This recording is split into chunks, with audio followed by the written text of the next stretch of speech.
that will be coming up here shortly. And joining us in just a little bit, we have a team ready to go live from Starliner's landing zone in the western part of the United States. Starliner's flight test began back on May 19th when it launched from Kennedy Space Center in Florida aboard an Atlas V rocket.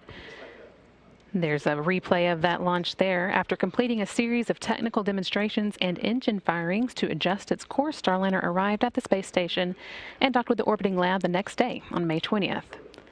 Starliner's return to Earth will mark the completion of this uncrewed flight test and another milestone for both Boeing and NASA's commercial program as we work toward increasing our capability to launch humans to the space station from the United States. And earlier today, Starliner's incredible suite of systems powered up, and the spacecraft began its departure procedures in preparation for its journey home. Teams here in Houston, Florida, and New Mexico have been monitoring the spacecraft as it autonomously undocked from the International Space Station this afternoon around 1:36 p.m. Central Time, and it was flying about 257 miles above Singapore.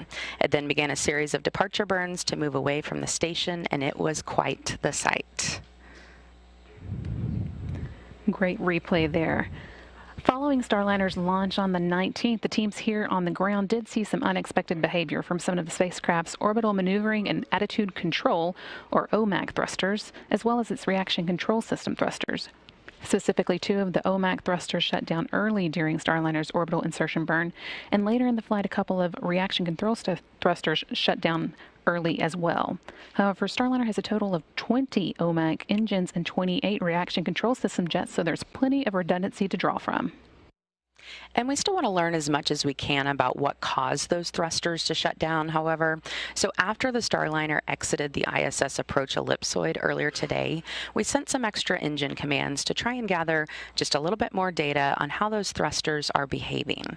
The flight controllers had Starliner command both of the OMACs that shut off prematurely, as well as 6 of the reaction control system thrusters, including the 2 that stopped firing early on our first day in orbit. After exiting the approach ellipsoid, each engine was commanded to fire individually, not all at once, starting with the OMACs.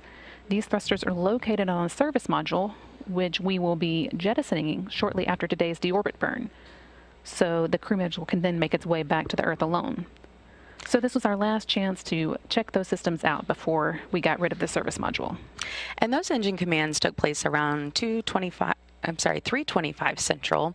It wasn't a pass-fail test, but really meant to gain just as much data and understanding of the service module before it's allowed to burn up in the Earth's atmosphere. I'm sure that our engineers will appreciate the information as we prepare the next service module for our upcoming crew flight test. For the deorbit burn, though, to ensure that everything goes exactly as planned, the ground teams have disabled the 2 OMACs that previously shut down and will only use the OMACs that we have complete confidence in. Based on the results of the test, however, the flight controllers decided to re-enable the 2 reaction control system thrusters, and we will have a full suite of 28 RCSs available.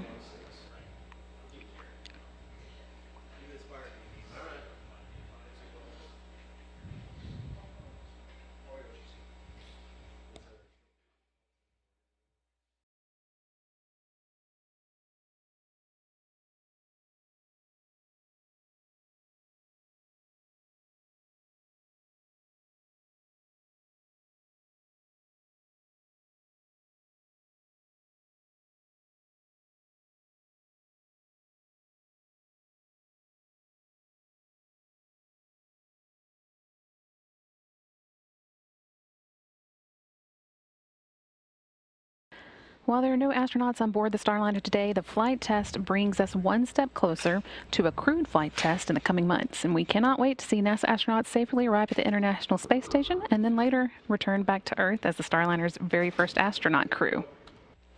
Of course, as Brandy just mentioned, because we had no astronauts on board, we had a little extra passengers, Jebediah Kerman, part of the Kerbal space program, which a lot of people were excited to see there as our gravity indicator, as well as Rosie, the Rocketeer, of course, named after Rosie the Riveter. She was our ATD device, and you may remember from our last flight, she had many sensors that were on her, and we were able to gather a lot of data about what the ride is like inside Starliner. And because we were able to get so much data from Rosie last time, we were actually able to move those sensors to other parts of the spacecraft this time. So now we'll have a better idea ahead of our crewed flight test how other passengers will ride in Starliner. Now, once we make the final burn to get out of orbit today, it will take about 45 minutes for Starliner to reach its final destination, the U.S. Army's White Sands Missile Range in New Mexico. Right now, we're told we are good weather-wise. There are scattered clouds about 25,000 feet above the landing zone. It's pretty hazy with about 8 miles of visibility. Winds are out of the southeast, peaking around 7 knots, which is well within the acceptable limits. So here's a look at our full landing sequence for Starliner. Starliner begins the undocking process 1 hour before actually leaving the International Space Station. If all goes according to plan, the spacecraft will be back on solid ground in under 4 hours. Once the NASA docking system, or NDS, is powered up and favorable weather at the landing zone is confirmed, the main hubs holding Starliner in place release. Short booster firings continue nudging the spacecraft further away until it exits the 200-meter keep-out sphere roughly 21 minutes later. But Starliner will not leave the space station's vicinity that quickly. 26 minutes after departure, the spacecraft will first fly above the station, collecting high-quality imagery of both the laboratory and Earth in its background. Then, 51 minutes after undocking, Starliner conducts the departure initiation burn and leaves the approach ellipsoid. At this point, Starliner is speeding toward Earth and setting up for a successful landing.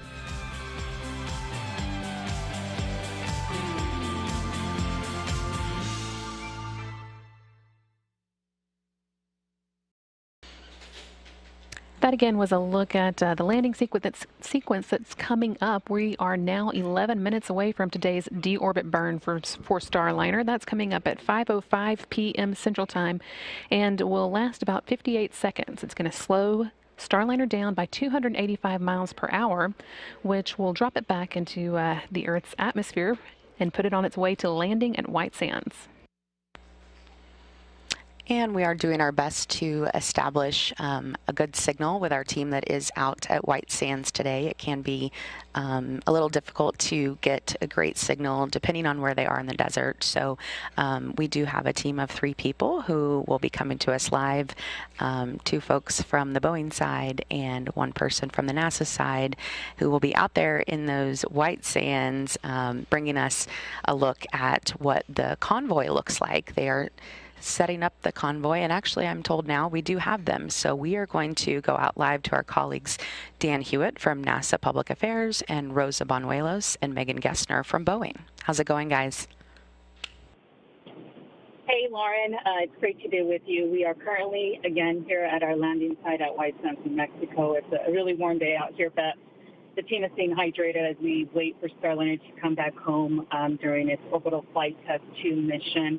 As you mentioned, we are having a difficult time establishing a good connection, but as we continue to troubleshoot, we will come back to you, hopefully with some live feeds. The team is right now getting ready in the convoy position. We are establishing the different teams, and as soon as that crew module lands and all of its parachutes and all of the parts have jettisoned, we will begin the recovery operation. Yeah, we have an initial staging point that we were actually out here on Monday. We were able to do some practice runs with the teams as they just have continued to prepare for this moment. And we got a late change last night. It moved us about 8 kilometers further north from all of our gear, which was not able to move with us. So as Rosa just said, we'll be in and out with video probably, but you've got a couple of other assets that should allow everybody to see Starliner make its way home. And once we get in closer, we'll be able to walk you through all of the different teams, each one color-coded, with a very specific job for this recovery. And again, as we get closer, we'll be able to break all of those down for you. And again, as I mentioned, we'll continue to bring you those live views. The landing and recovery operations will begin at a 500-foot mark, and then we'll move over to the 120 feet as we move forward to the crew module. So again, we'll keep bringing you some live updates from our landing site here at White Sands Missile Range, and I'll toss it back to you, Lauren. Rosa, Dan, thank you so much. We really appreciate that. And it looked like we did have a shot there, seeing the White Sands. Yeah, let's go back to it there. So we are seeing some of the convoy that will be lining up and headed in to be the first to be on site there once Starliner makes its landing there in New Mexico. Definitely looks like a beautiful day for a Starliner landing. Yeah, really the weather, they said, cannot be better. We're in a good spot. To get in place for that landing, Starliner completed a series of departure burns and choreographed procedures, as we mentioned earlier, that slowly moved the spacecraft further and further away from the International Space Station. And at this point, the Starliner spacecraft is well below the space station and quite a few miles ahead of it as well. Those initial smaller burns ensured that the Starliner is a safe distance away from the space station before it performs the deorbit burn, now 7.5 minutes away. That's, again, is going to bring it out of orbit and put it on track for today's landing. And those graphics there in the scene really give you a good idea of the very coordinated and synchronized sort of dance that Starliner does to move away from the International Space Station and start its journey home. Flight Director Mike Lammers and his team are expecting Starliner's orbital maneuvering attitude control thrusters, which we also call OMACs, to fire around 5:05 p.m. Central Time, pushing the spacecraft out of its orbital flight path and on its journey home. This deorbit burn will set us up for a touchdown time of about 5:49 Central or 4:49 Mountain Time out in White Sands, New Mexico. Control teams in Houston will begin powering off Starliner's radiators and solar arrays as the spacecraft will no longer need that. It has enough power to get home at that point, and the sublimators will take over cooling. Those sublimators use water to cool the cabin. Starliner is now also in the correct attitude for its upcoming deorbit burn. At this point, the service module and the crew capsule are still attached to each other, but once again, that service module's 4 orbital maneuvering and attitude control engines will power that deorbit burn, allowing them to separate safely. Those engines are each 1,500-pound class thrusters, meaning that this burn will take about 6,000 pounds of thrust, slowing Starliner from its current orbital velocity and bringing it back to Earth's atmosphere, ultimately, again, touching down out there in White Sands, New Mexico. We've still got a little over 5 minutes to go before we do start that deorbit burn, which again will last 58 seconds. Right now, Starliner is about 264 miles above the Southern Ocean, just about to reach the southernmost portion of this final orbit around the Earth, a little southwest of Australia. And on Starliner's last flight, we were able to prove some pretty major test objectives that we could safely launch and land. And this flight was all about kind of everything in between. And we do have a long list of objectives that we have met so far. Let me just go through some of these things. The vestibule was pressurized, getting Starliner equalized to the same pressure at the ISS. Starliner's intravehicular activity, or IVA hatch, was opened. Joint ventilation with the ISS was established, which is basically just pumping in air from the ISS and then letting Starliner's air flow out. The spacecraft batteries were recharged from the station's power. Docked telemetry paths and file transfers were verified, and that gave us the opportunity to retrieve data while still there at the ISS and docked instead of waiting to return home. So really vital information that our engineers were able to get back here on the ground. A little more than 4 minutes to go until deorbit burn. We did hear that NASA's WB-57 aircraft did arrive at the landing site. They're now in a holding pattern waiting for today's landing, which itself is about 48 minutes away now. Again, that's coming up at 5:49 p.m. Central Time. That's 4:49 there locally at White Sands. That is going to provide us one of what we hope will be several views of landing for you. And the teams here on the ground also reporting that Starliner is in a good configuration for the deorbit burn. Still 3 minutes and 40 seconds away.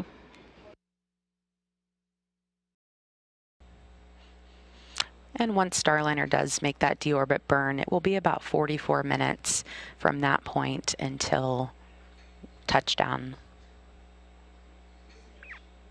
So right now, about 47 minutes away from that landing.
Just 2 minutes to go now until Starliner's deorbit burn. That engine firing will begin at 5:05 p.m. Central and last 58 seconds, using 4 orbital maneuvering and attitude control thrusters to slow it down by 127 meters per second or 285 miles per hour, enough to drop it out of orbit back into Earth's atmosphere and begin making a beeline to New Mexico.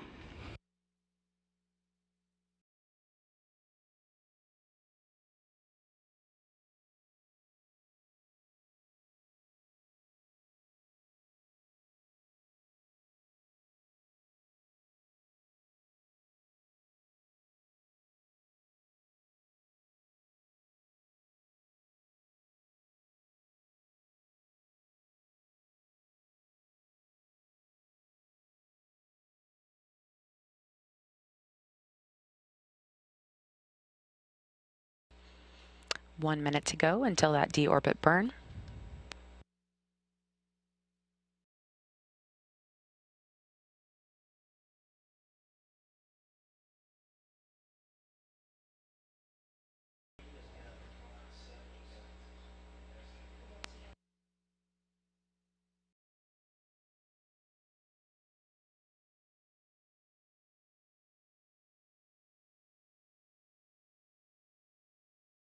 Thirty seconds left.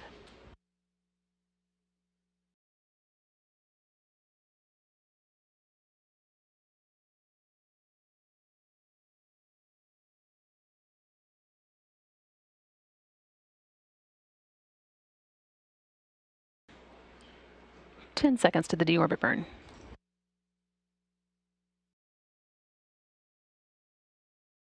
3, 2, 1.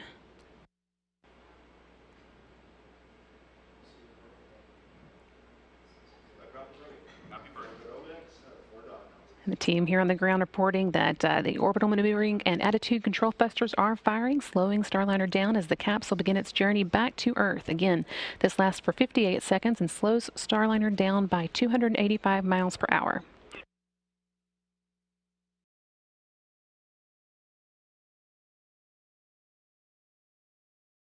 "30 seconds now into the burn. You can see here on this graphic those thruster firings being depicted.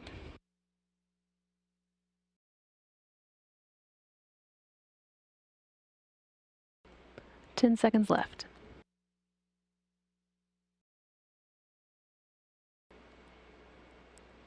As the ZOMAC thrusters are firing, small reaction control system thrusters are doing the same, keeping the spacecraft in the correct position for the burn. And confirmed engine cutoff here on the ground. Flight controllers here in the room are reporting a good deorbit burn. Starliner is on its way home.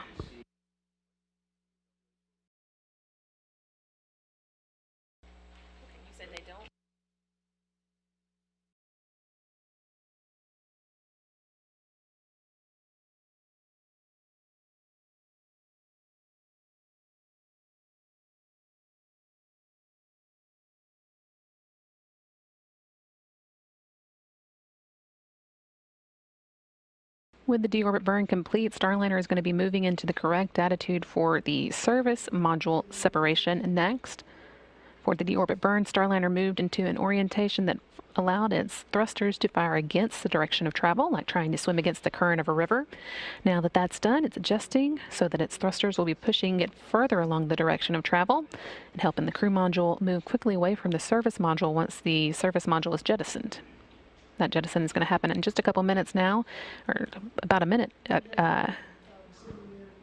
5:08 p.m. Central Time.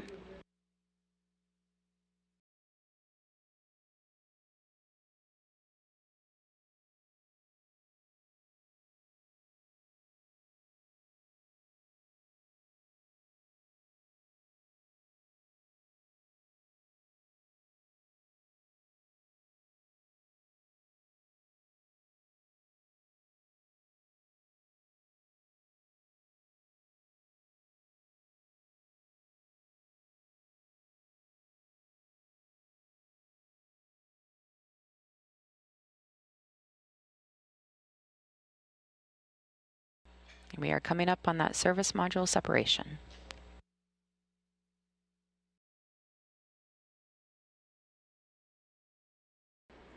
You can see Starliner moving into the right attitude on this graphic.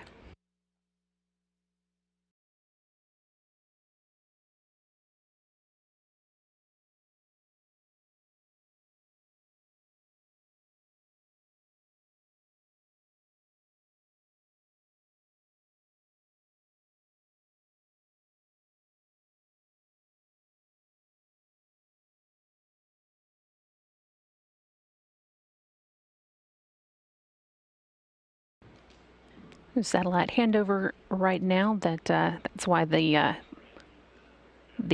text on the screen went green, but we expect to have the service module separated by the time we get it back.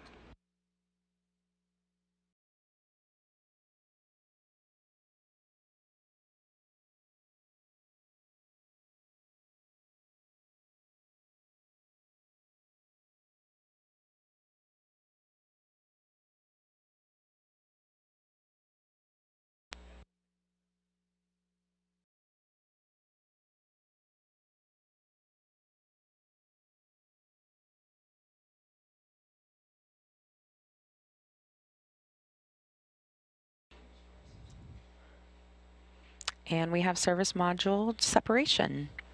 During disposal, that service module will re-enter over the Pacific Ocean while the crew capsule continues on its path to New Mexico, where our Boeing and NASA teams are waiting to recover it.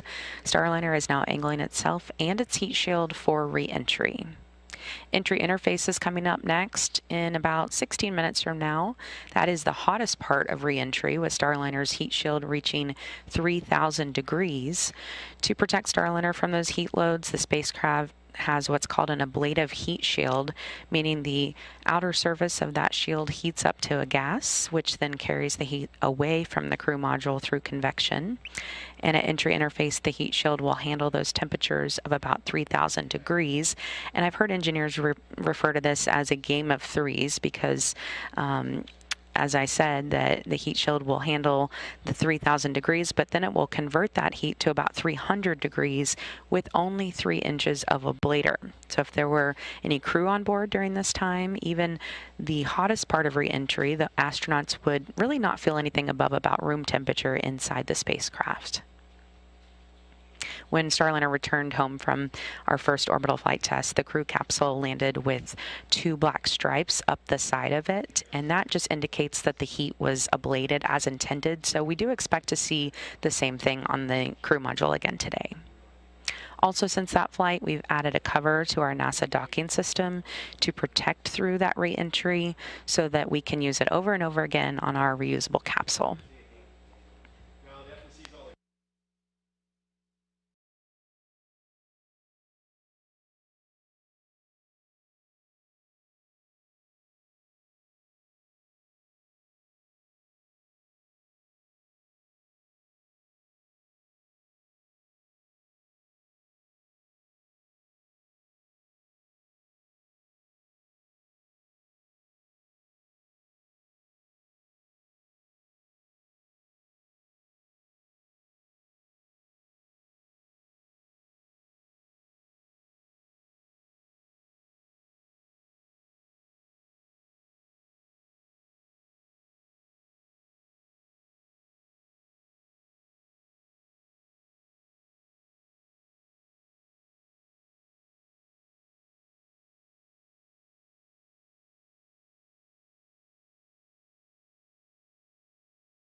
While there's a few minutes of quiet, we are going to toss to our teammates who are out in the New Mexico desert. We've got an update from them coming now. Dan, Rosa? Hey, thanks, Brandy. Rosa and I here, we're happy to get a connection as, again, we had to do a little bit of rearranging, but we're out here. We're ready. The team's very excited. We've been following along. We heard the Deorbit burn happen, and we're real excited to see Starliner. It's going to be coming in over the mountains just over there. And pretty soon we're going to be seeing it on the horizon. That's right, Dan. As you can see, the team behind us is getting ready. Our individuals who will be wearing the hazmat suits are putting those on. Our gold team will actually be wearing these on as they approach the crew module. They are going to do a visual safety assessment to make sure there's no potential hydrazine leaks. They'll be using special devices to do a quick reading, and then they will let the rest of the team know that it is safe to proceed. The team has been out here for a few days preparing, setting up equipment. They've done a couple of mission dress rehearsals, and we're definitely ready to go. Again, once the crew module has landed and all those parts have jettisoned and landed, we will move up to the 500-foot mark and then proceed to 120 feet and then move on to the crew module. Yeah, and as Rosa says, so gold team's first one in. We said everybody's color-coded. We've got a silver team. They're responsible for picking up parachutes, any other items like the forward heat shield that jettisons off. We've also got a red team. They've got all of our fire, rescue. They've got the access platform for Starliner. They're also going to be the hatch open and bring NASA cargo folks who are also on hand here. And you know what, Dan, something I do want to point out, we're standing at a very historical location.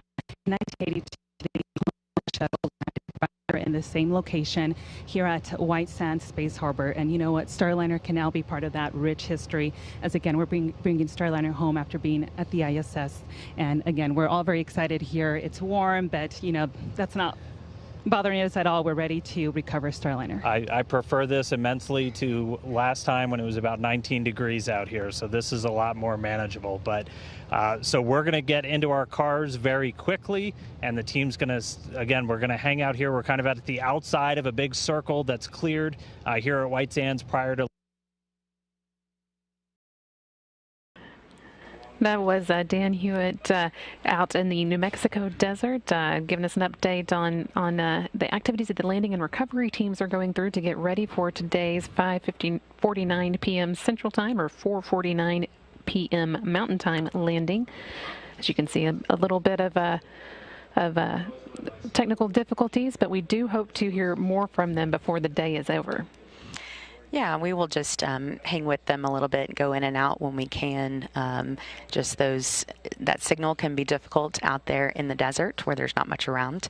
So when we do have a healthy signal, we'll go out to them. And if we need to take a phone interview from them, we can do that as well. We have some options there. So also want to mention, you may have noticed they had on sunglasses. Besides the fact that it just looks cool, they are actually wearing those for safety today. That white sand out there, it can actually do some damage to your eyes, so it's important that they have on sunglasses while they're out there. And you can see some more of our crew there setting up alongside the convoy and waiting to recover the spacecraft.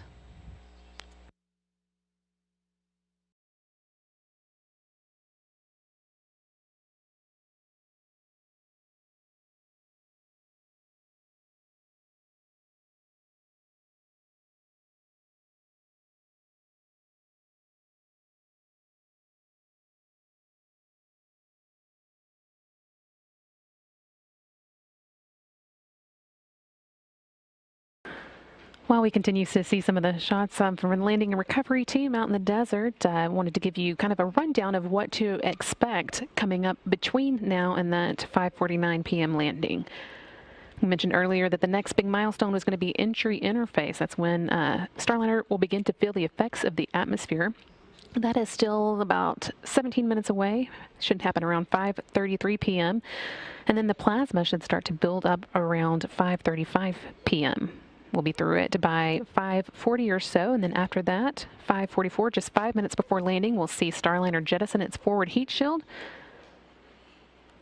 around that has been protecting the parachutes from the intense temperatures of reentry. Then when Starliner is still about 30,000 feet above the ground, the spacecraft's parachute sequence will begin. 2 drogue parachutes will begin slowing Starliner down, and then they'll detach and make way for the main show, the 3 massive parachutes that will take Starliner all the way through landing. While they continue slowing Starliner down, when the spacecraft is just 3,000 feet off the ground, the base heat shield will jettison and expose Starliner's airbags. At touchdown, those airbags absorb the initial force of landing, cushioning the spacecraft for a soft, safe return to Earth. Starliner has been engineered to be a reusable spacecraft with a turnaround time from landing to launch of about 6 months, and this landing on land capability will help Boeing stay on that timeline. And Brandy, besides that turnaround time, another major benefit of a ground landing is that our team has the ability to get crew out of Starliner within really 30 minutes of touchdown, and they can also get the cargo out of there within 2 hours. So from a science perspective, that means that we can get experiments from the space station down to researchers in record time.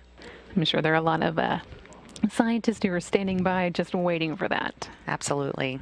Again, of course, no crew on board today, but you will see our crews doing a lot of things to prepare. It's great practice on this test flight to get us ready for crewed flight next.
Starliner continuing to make its way back toward Earth following today's 5:05 p.m. Central Time deorbit burn. Everything looking good, going nice and smoothly so far. Starliner is currently about 201 miles above the Earth, moving at about relative velocity of about 24 Machs, about 17,000 miles per hour still, but it's going to be slowing down quickly at this from here on out as we head towards the entry interface point. That's when Starliner will begin feeling the Earth's atmosphere for the first time since its May 19th launch. That's coming up still about 12 minutes away now.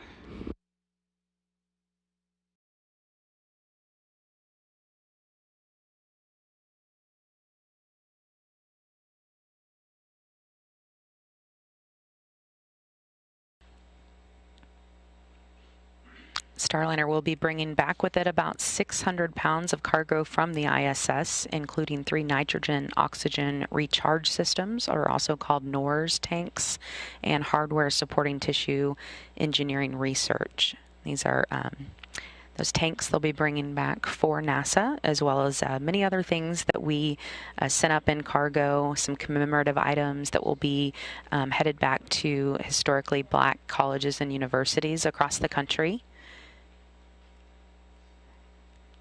And ahead of the hatch closure, the astronauts on the ISS actually showed us the American flag that they're keeping up there. It's something we sent up on Starliner, and they will keep it there safely in a secure spot until astronauts return on Starliner's crewed flight and are able to retrieve it.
Less than 10 minutes to go before Starliner does begin to fill the Earth's atmosphere. As we have a few minutes, though, we're going to give you a good look at what to expect in the next few minutes in this package.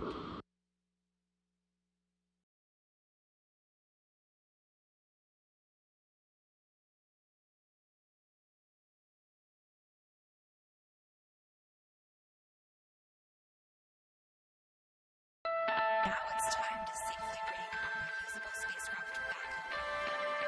At this point, Starliner's flight with its solar arrays pointing toward the sun, recharging the internal batteries and keeping its systems powered through landing. With only 39 minutes before touchdown, Starliner's orbital maneuvering and attitude control thrusters fire for 57 seconds.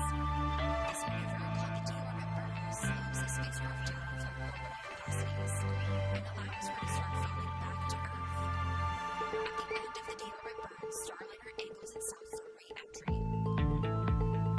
But Starliner isn't ready to hit the atmosphere yet. First, the disposable service module will separate, uncovering the spacecraft's heat shield and preparing the crew module to make the final attitude adjustments to keep that heat shield pointing at exactly the right angle.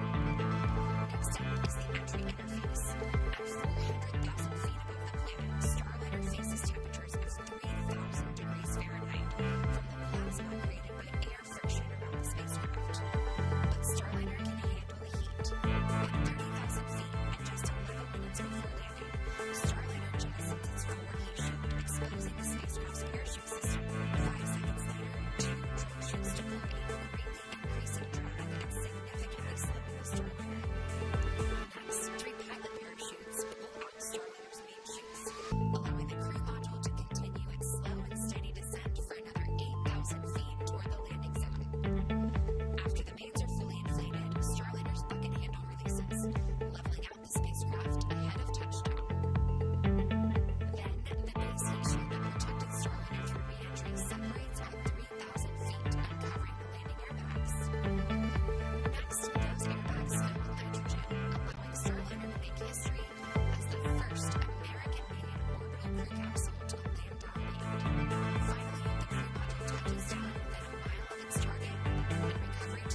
That was a graphical depiction of what we hope to see live here in just the next few minutes. We're about 22 minutes away from Starliner's landing today, and you're seeing here a view from NASA's WB-57 aircraft. They'll be hopefully providing us live views of Starliner's return to Earth. They took off from Ellington Airport here in Houston just before 3 p.m. Central to make their way to White Sands. They've attended many landings now and often give us some great videos, so we're hoping to get some good stuff there. We are still about 6 minutes away from entry interface, and Starliner is currently about 140 miles above the Earth and dropping steadily just as it's supposed to. Yeah, and that shot will be the very first time we will see Starliner as it makes its re-entry into Earth's atmosphere. And before we are able to take some of those live views from our crews there in White Sands, New Mexico.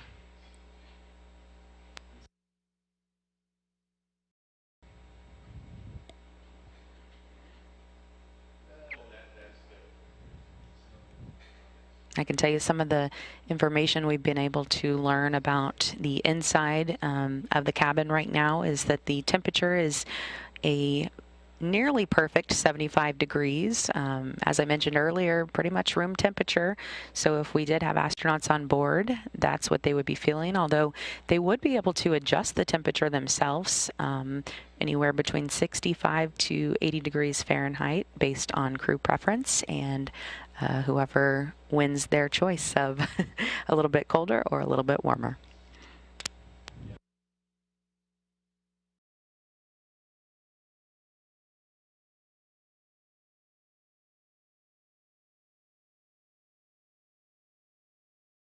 Starliner continuing to make its descent, now about 127 miles above the Earth. Losing altitude steadily. We've still got about 5 minutes to go before we hit entry interface, and after that it'll be another 5 minutes before we see that period of plasma buildup that we talked about earlier. Expecting that to happen around 5:40 and last about 5 minutes itself.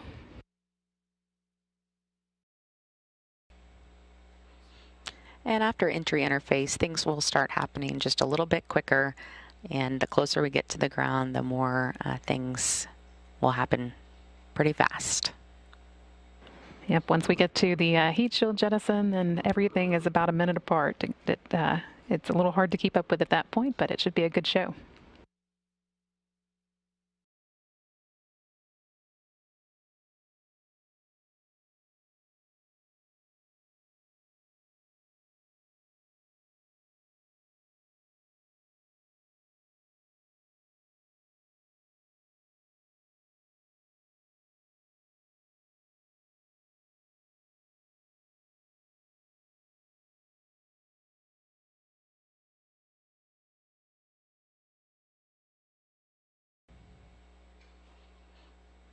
As I mentioned earlier, we have been marking off a lot of test objectives that have been met during this flight test over the last few days. Another one, the vision-based electro-optical sensor and tracking assembly. You may have heard it referred to as VESTA, and flight data files transferred from the Starliner to ISS for downlink. We really had the opportunity to retrieve data while still there on the ISS instead of having to wait for return, but this time with images that were taken by our VESTA system. And some of the flight controllers that I've talked to really say that the VESTA system is one of the most interesting parts for them of Starliner, just the way that it is able to be the eyes of Starliner and really see it as if we would see it with our own eyes approaching the International Space Station. It is able to see markings on the space station and the shape of the space station to delicately guide Starliner into that rendezvous process and to dock with the space station. We were also able to evaluate onboard tablets to include transferring files from the ground to the tablet through the ISS assets. And so you can kind of think of this as, instead of carrying around a big binder of a bunch of papers, documents, they're able to upload real-time procedures to those tablets. So of course it's 2022, and a lot of things we did with paper in hand before, but even there on the International Space Station, astronauts use tablets.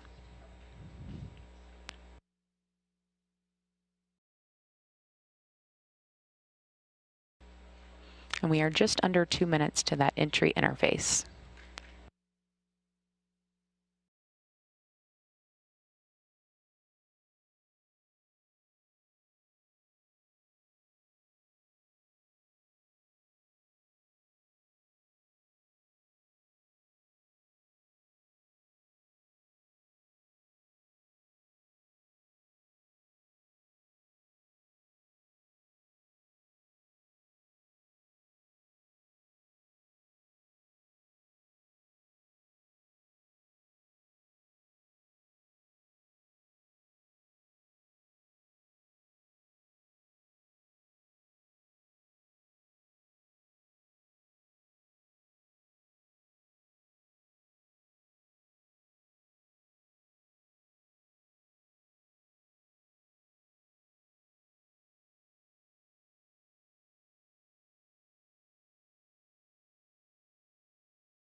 "30 seconds to go now until entry interface."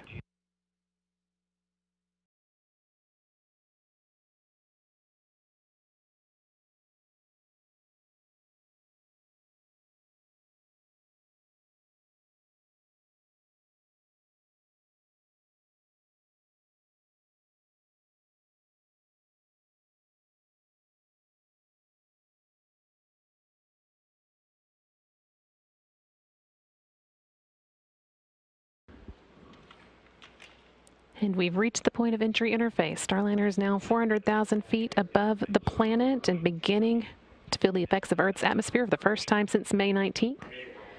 Due to the compression and friction of the air, the molecules generate a very hot plasma, which creates the red-orange glow you may have seen in post-flight imagery from other spacecraft.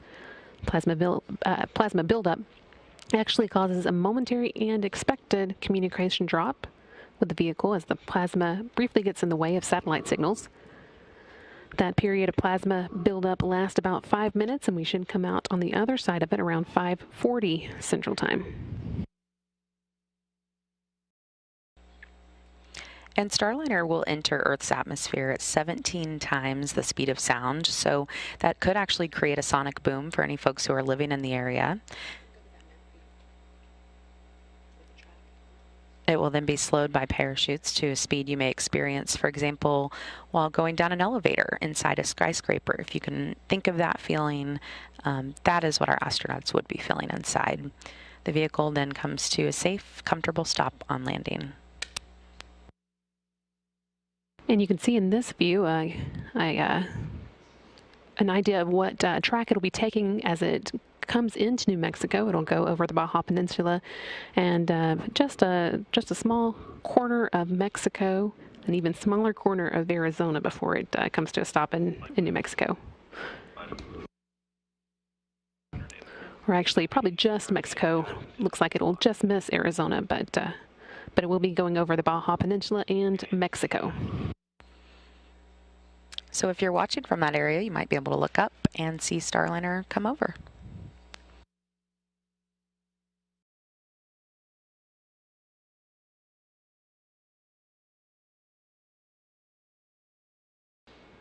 Hearing reports that the landing and recovery team is receiving data from Starliner at this point. We'll have a few minutes where things are still reasonably quiet, and then a lot is going to happen at once with the forward heat shield jettisoning to make way for the parachutes to begin deploying. We're in the final stretch now, though, of the landing of Starliner's second orbital flight test, with landing now just 13 minutes away.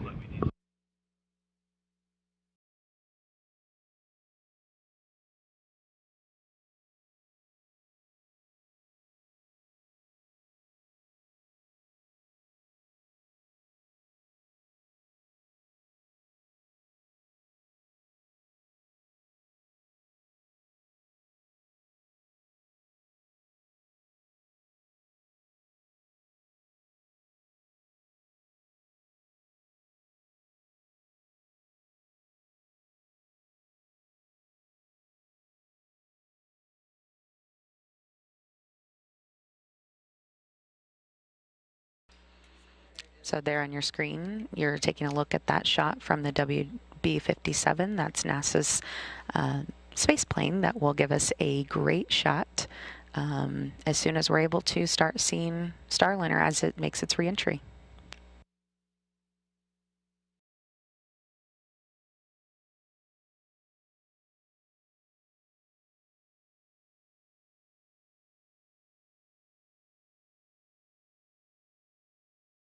We are now about 12 minutes away from landing.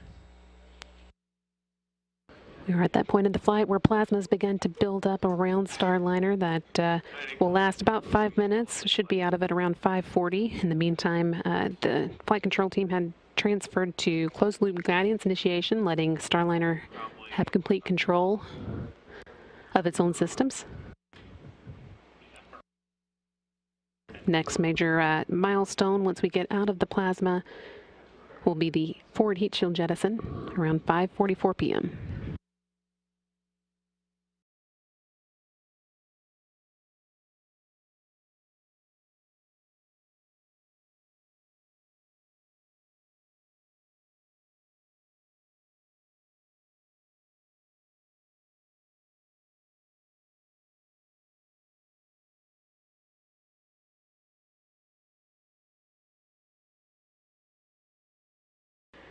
Seeing a shot here from ground trackers in New Mexico. This will be another one of the views we hope will show us Starliner as it comes in for its landing in about 10 minutes now.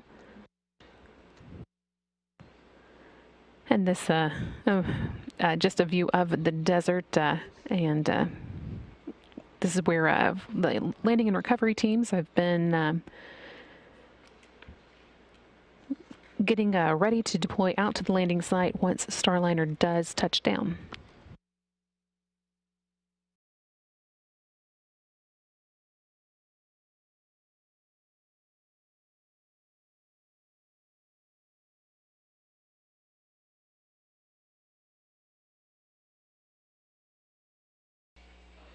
And on Starliner's last flight, we landed at night in the darkness. So this will really be the first time we'll have daylight views of the spacecraft after it reenters and under the canopy of its parachute. So it'll be a real sight for our teams there and for folks across the country. Our first time really to see Starliner coming down in broad daylight.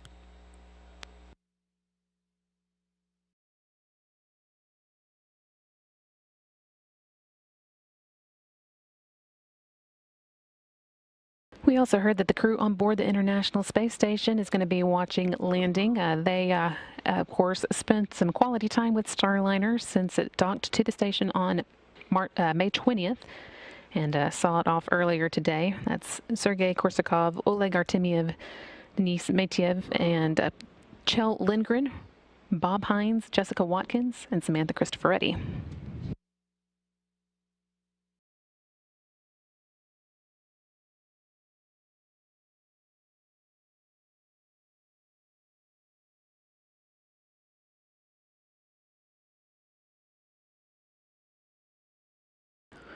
Once again, receiving data from the Starliner now that it's passed through that plasma buildup.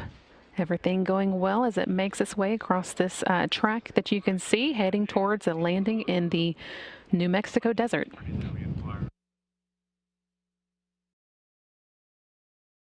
Teams on the ground reporting good trajectory.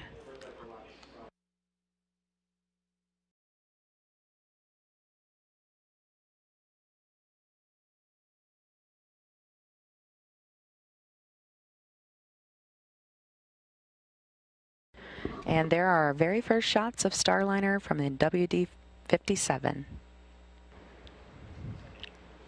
Starliner's still got about 8 minutes left in this flight and hasn't even begun deploying its heat shield yet. That'll start here in just the next few minutes. Still about 3 minutes away before the first parachutes begin to deploy, and of course before that we'll see the forward heat shield come off. But everything going well. Teams here on the ground seeing good data. And hopefully we'll get a better and better view as it gets closer.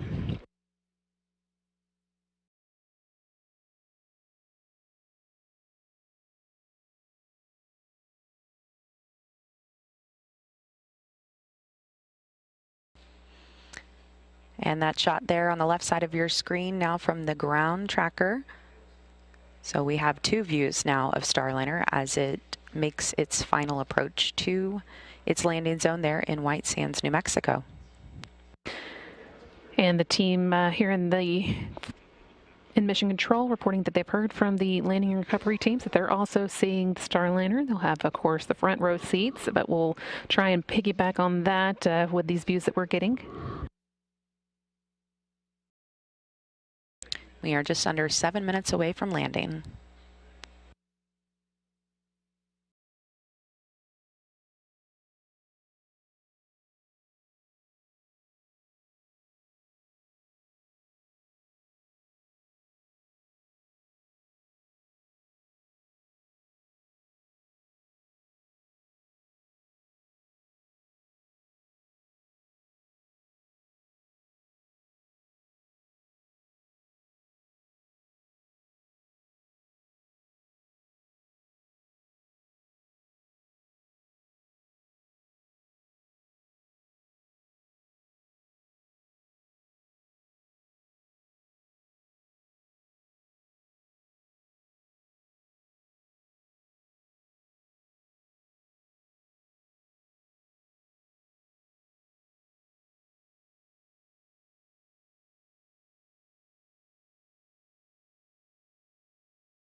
Switching back to this graphic for just a moment as we wait for the forward heat shield deploy.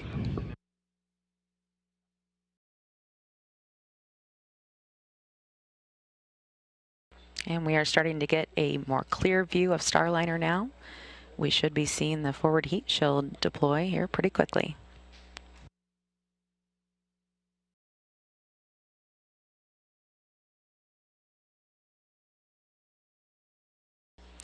And the forward heat shield has now jettisoned. That heat shield protected the spacecraft through those thermal loads during re-entry. And drogues are out. Two drogue parachutes slowing Starliner's speed and drag. They're going to reef to a wider opening and slow Starliner down enough for the main chutes to deploy in less than a minute.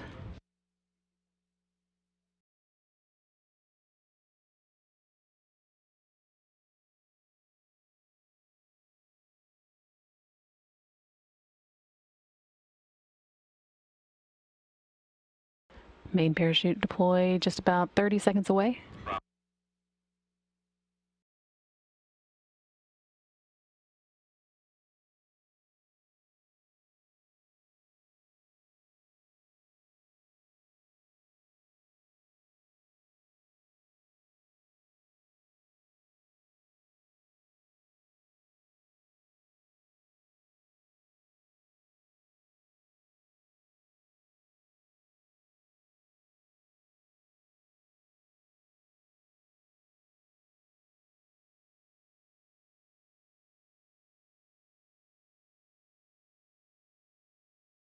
View here from the ground tracker.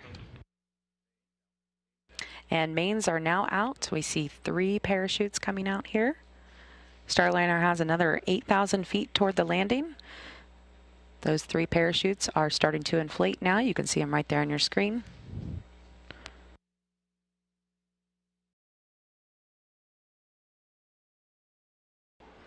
And the main parachutes are reefing open right there, continually slowing Starliner down. 3 good main parachutes, looking good.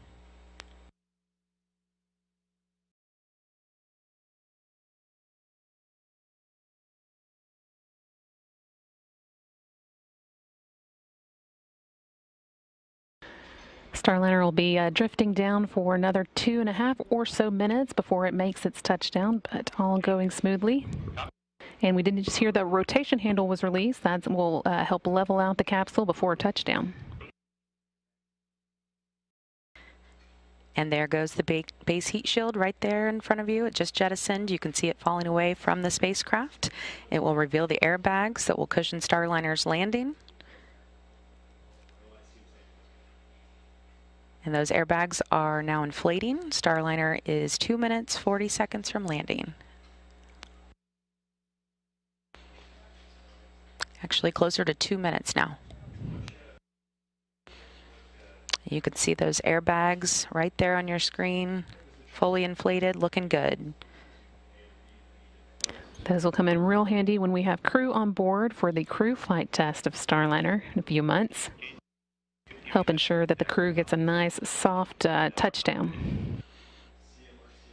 And those bags are filled with nitrogen as they guide Starliner safely back to the desert floor.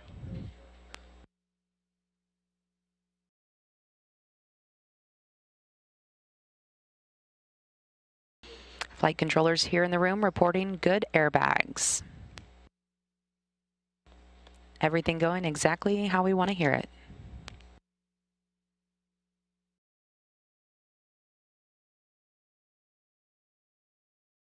We are just coming up on about 1 minute away from touchdown there in White Sands, New Mexico.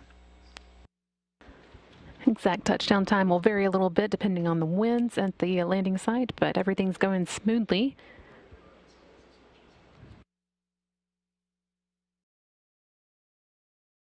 And I bet the teams there at the landing site are enjoying this view.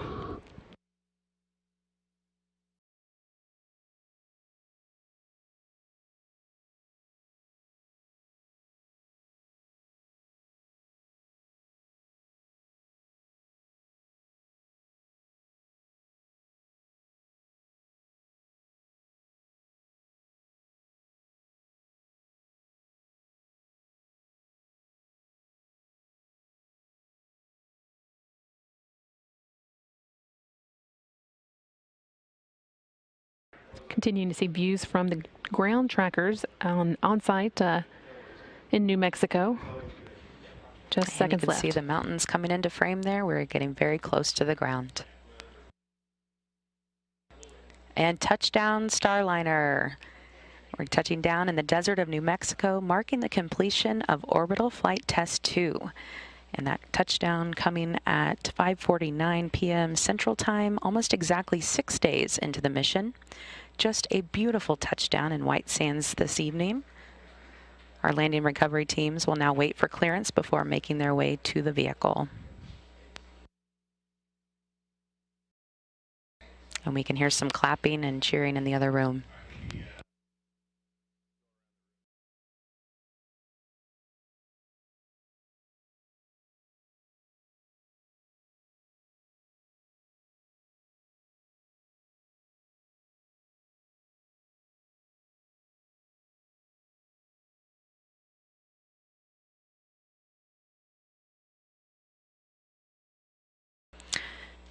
And we are going to go live to our team now that is out there right at the landing zone, getting close. And we have NASA's Dan Hewitt and Boeing's Rosa Banuelos. Guys, how does it look from the ground? Thanks, Lauren. It's hard to describe the feeling that the team here is going through. Again, we just saw those beautiful red, white, and blue parachutes deploy. We were able to visually see the forward heat shield, the base heat shield also jettison and open those airbags, and obviously they filled with nitrogen. So we're on the move. We're in the blue team vehicle. Again, we're driving in parallel to the historical runway here for the Columbia shuttle landing. Again, where the first stop is going to be the 500-foot mark. We're driving pretty slow here, about 25 miles along the white sand, gypsum sand. Once we get to that 500 mark, the first team that will move into the 120-foot mark will be the gold team, and then they will do that first visual assessment before they give the clear for the rest of the team to approach the crew module.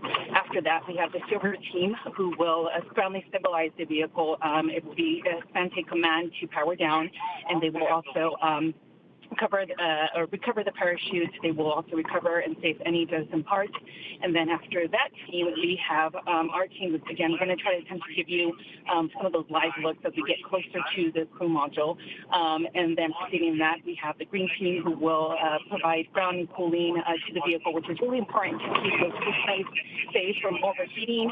And then we have the red team who is mainly made out of the Boeing medical personnel. And then we have the hatch opening and then any of the cargo removal. Again, we're driving pretty slowly. We're heading to the crew module at an upwind direction, and this is to keep the team safe and away from any potential hazards as we approach. Again, the crew module uses a hypergolic propellant that when it does turn into vapor, it can be very toxic, so we take that very seriously. Safety is the number one concern and priority for the flight crew and from the team here on the ground. So when the Gold team does arrive, they will be monitoring that throughout the whole operation. Again, the first stop is the 500-foot mark, and again, if you hear the rush in my voice, it's definitely a sight to see for all of the Boeing team here. It's definitely a proud moment. And hey, I don't have a whole lot else to add. It was pretty surreal as Starliner just almost seemed to materialize in thin air directly above us. We were able to see it come down under both strokes, see those deploy, and see all three good mates. We were treated to what I believe was a sonic boom award. That may have been some of the pyro events, but that kind of announced Starliner's arrival to the desert here for us. And so as Rosa said, we're on our way in.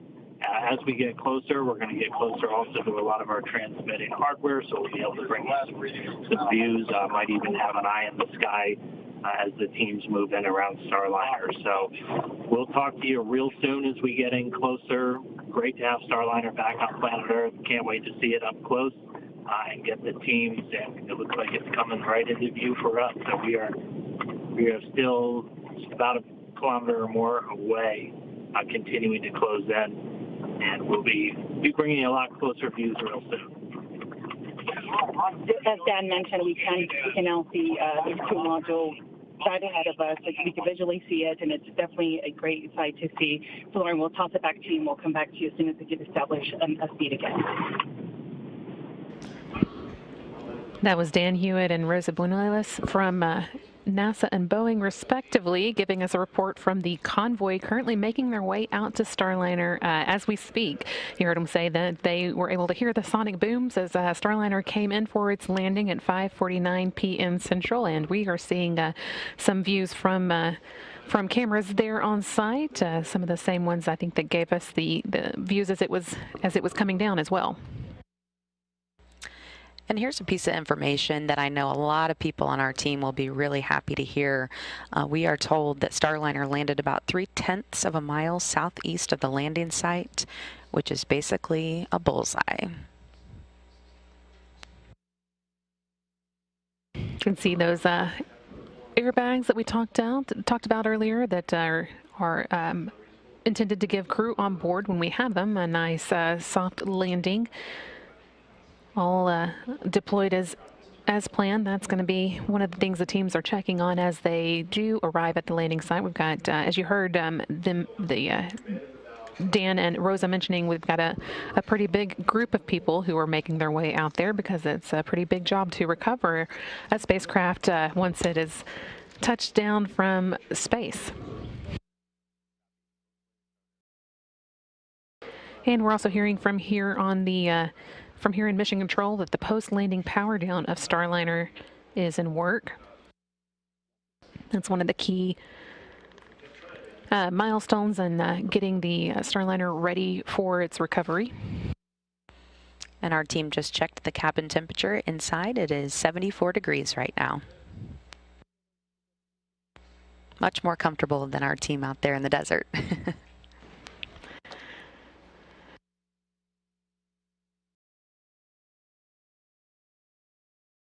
And you may have noticed just a few seconds after Starliner made its touchdown, the main chutes fall away from the spacecraft, and that just keeps those chutes from catching any wind that could drag the capsule, which obviously makes things easier for the landing team as they begin to make their way toward the vehicle and start their procedures.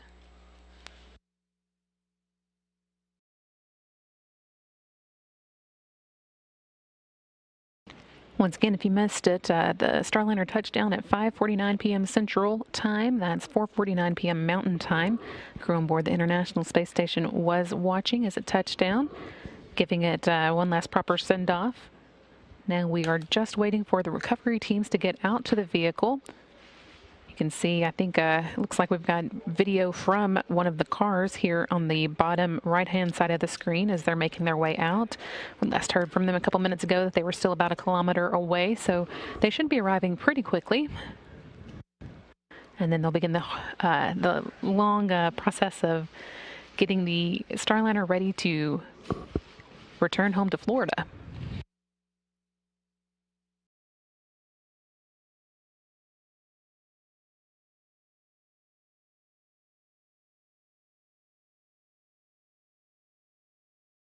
One of the major benefits of being able to land on land like this is not having to battle that harsh salt water that could be, have an impact on the spacecraft in the water. And of course, this is a reusable spacecraft. We plan to reuse it up to 10 times.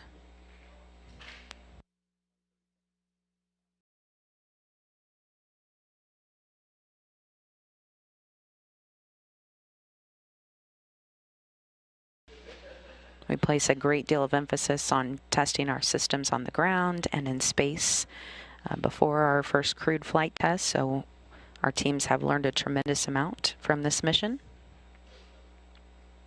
We have also extensively tested our parachutes and airbags before this flight, so very happy to see them work nominally and as expected.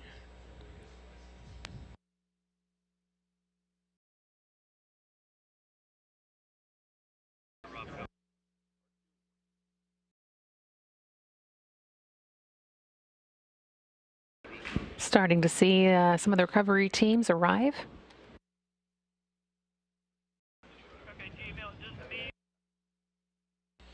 The very first vehicle that we will see on site is the command vehicle.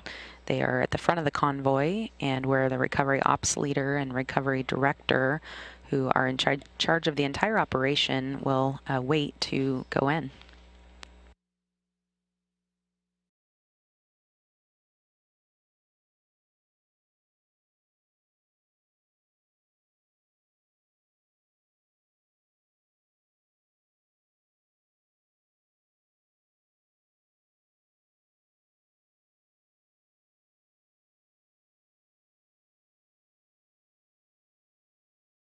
Power down of Starliner is still going on, getting everything turned off so that the team here in Houston can turn the vehicle officially, the spacecraft officially, over to the recovery team, who we can see is just arriving here in the top right-hand corner view.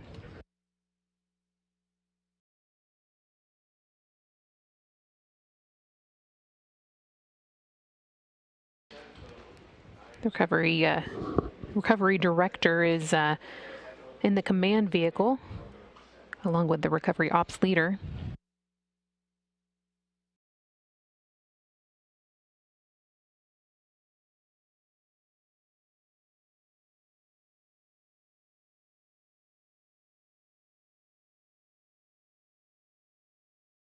Now you see a lot of that team starting to arrive on site there.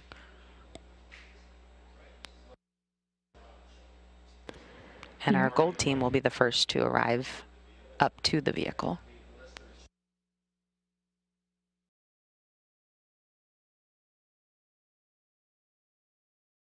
As you heard Dan and Rosa say, they are the first to the vehicle, so they do a sniff test for hydrogen, making sure that there's none of that in the air that could hurt any of the recovery team members. They'll be wearing hazmat suits to protect them from any they might find. Hopefully that'll be clear, though, and then the rest of the team members can begin moving in.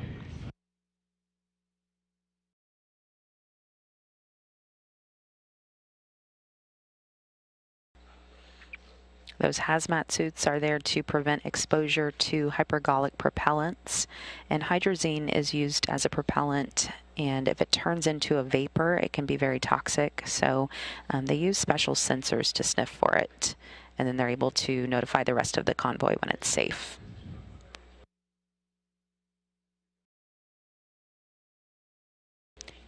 That team will also check the wind to make sure that the entire landing and recovery team is staged uprange from the direction the wind is blowing, just for an added set of protection there.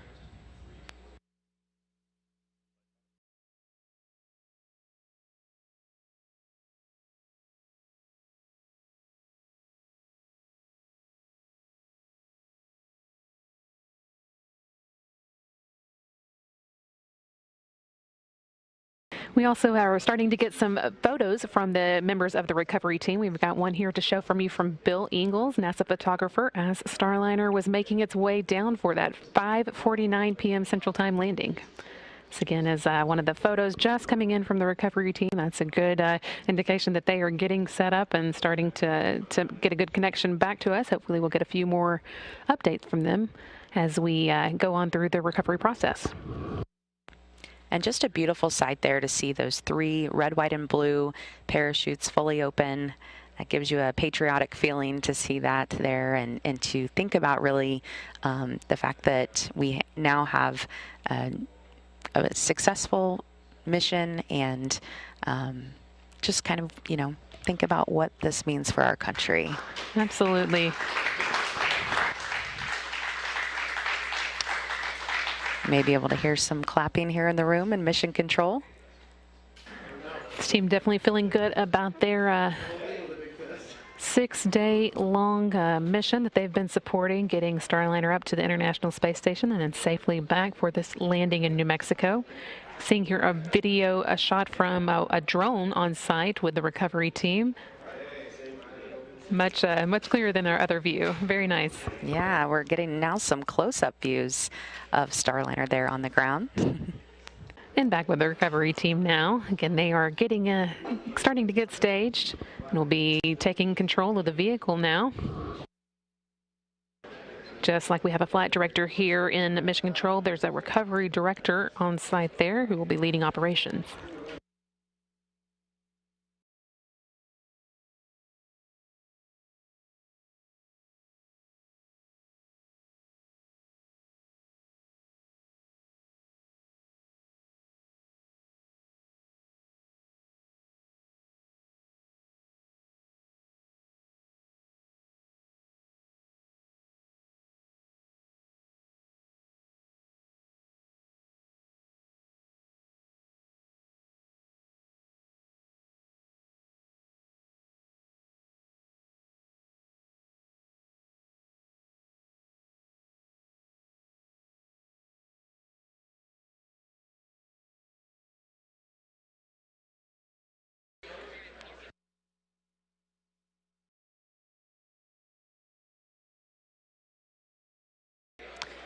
And as I mentioned earlier, when Starliner returned from its first flight, we did notice 2 black stripes up the sides of the spacecraft. We've seen those as well on this time, and that just indicates that the heat was ablated as intended. We expected to see that. It's a good thing to see that. It means that that ablative heat shield did its job. Ablative heat shields wear away with the heat and take the heat with them rather than letting it transfer to the inside of the crew module where the crew needs to be protected. And you can start to see there some of the Gold team making its way out of the vehicle, and will soon be coming over to the spacecraft to begin its checks.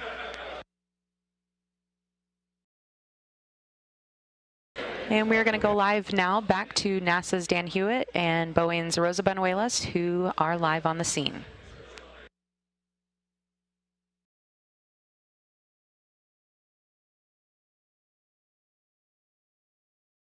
Dan Hewitt coming to you guys live now. So we're just about 500 feet away, and the convoy has paused. And as we talked about, so the Gold team is in there right now.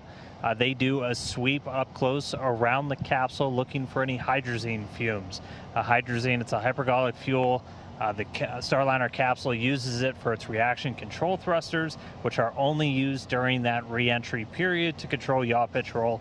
They go in, make sure there aren't any leaks, any fumes, anything like that, before the rest of the team start to make their way.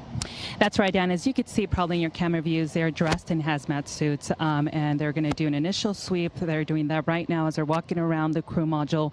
You can see those airbags are inflated, and they're going to take their time to do that. Obviously, we want to keep the team safe, and once they do that, they're going to give the next team that go to proceed, which is going to be the silver team. And again, they're going to ground and stabilize the vehicle and make it safe for the crew to actually touch the crew module as well. So we're going to continue to see this live. As you can see, the parachutes are to our direction, to the left here, and the team that will be safing and recovering those parachutes will be the silver team as well. So when it's their turn to come in, you'll see them working off to the side, gathering those parachutes, doing their assessment as well. Yeah, and they're going to be collecting up that base heat shield, which actually landed probably only about 200 feet off to our right, so that's super close. So if we were able to get some views of that on OFT1, and we'll do our best to get you some views of that as well.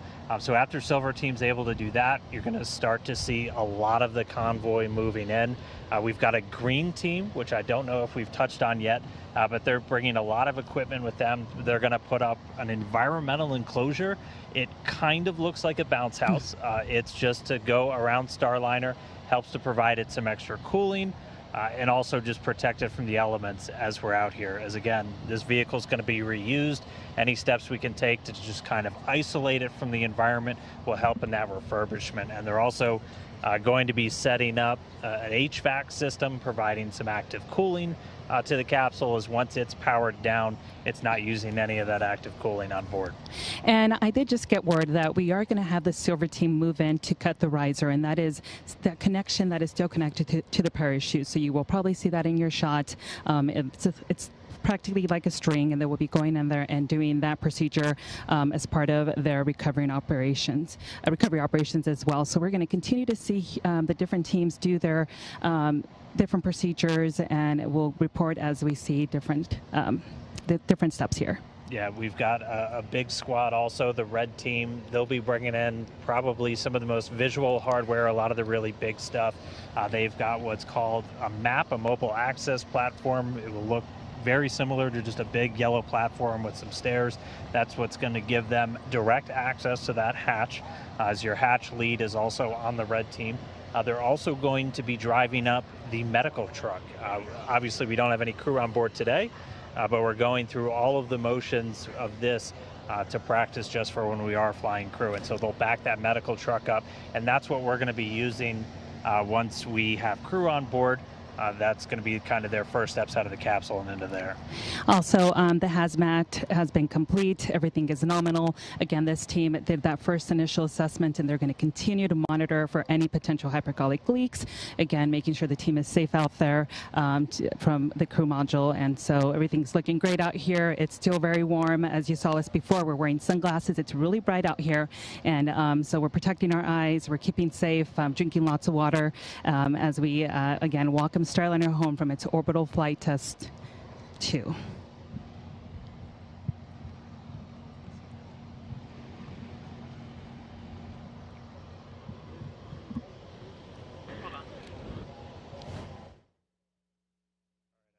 You're still with us, but we're going to go ahead and toss it on back as they're completing that assessment.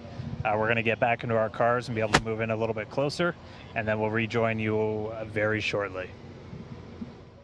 And you may have noticed there, as that drone flies over the base heat shield that really dropped away not too far from where Starliner landed.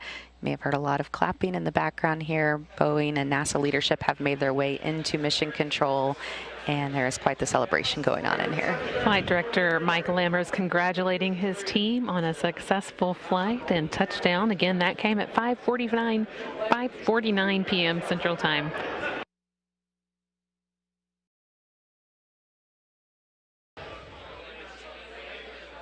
And you can see our team in the hazmat suits there. That is part of the gold team.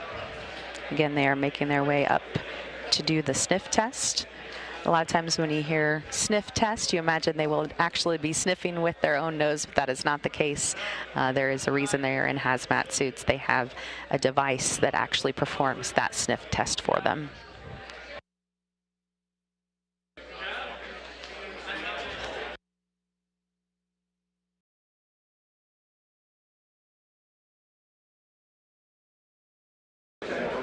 As Dan Hewitt mentioned, the ground team is now off and moving in closer with that sniff test coming through all clear.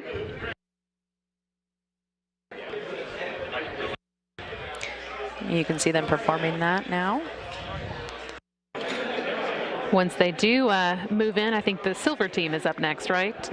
Yeah, that's right. It's the silver team's job to ground the vehicle.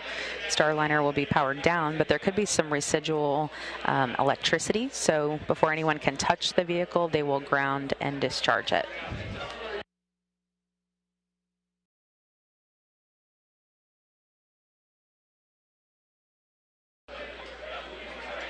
Just a great shot there. As I mentioned earlier, during our last flight, we landed during the dark and in the middle of the night. And so this is the first time that we've been able to see just such clear pictures of Starliner's crew capsule there in the desert of white sands. You can see that black stripe I mentioned, which is just kind of a badge of honor. It lets us know that the engineering done to protect that spacecraft during the hottest part of its reentry did its job.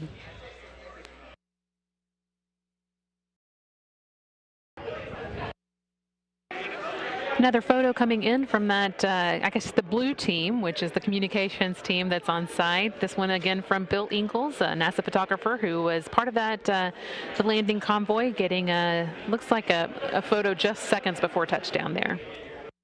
And a beautiful sight just to see Starliner there with the backdrop of the mountains.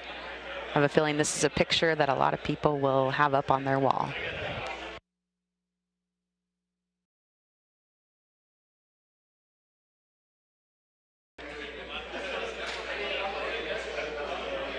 We will stay with our team out on at the landing site until the hatch is opened. That will be done by the red team, so that's the team we'll pay most attention to. And they are mostly made up of fire rescue, Boeing's fire rescue. The mobile access platform will get backed up to the hatch on the crew module, and that's able to give the team access there. If we did have astronauts on board today, this is the part when they would start to exit and be taken directly into the medical truck for any post-landing medical checkups. But we speaking of astronauts who could be on board, I think Butch Wilmore is there with the team. He's one of the first up to fly on board Starliner, getting a good look at what he could expect from a Starliner touchdown. Butch telling us that he was very jealous of Rosie getting to ride in the commander's seat today, and I'm sure he will have some more words for her once he gets to get up close there to the spacecraft.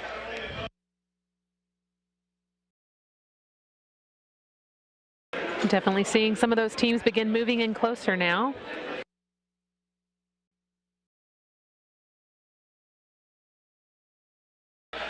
You may be able to tell some of the flags that are on each of those trucks that differentiate which team we're talking about. As we've mentioned many times, they are designated by color. And so that'll give you a good indication of which team's turn it is to come in and do their part to get the spacecraft ready for more folks to come in and eventually open that hatch.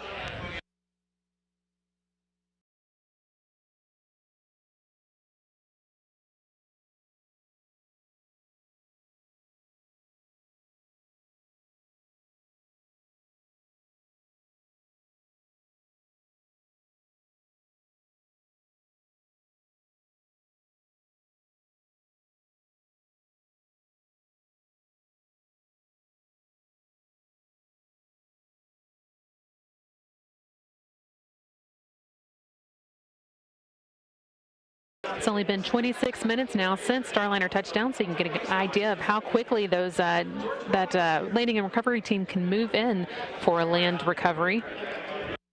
Already through that hydrazine sniff test that we've been talking about, and getting ready to move on to the Silver team's grounding electrical test. Team here in the room has already handed control over to the recovery director who is on site, and now they've got responsibility for Starliner.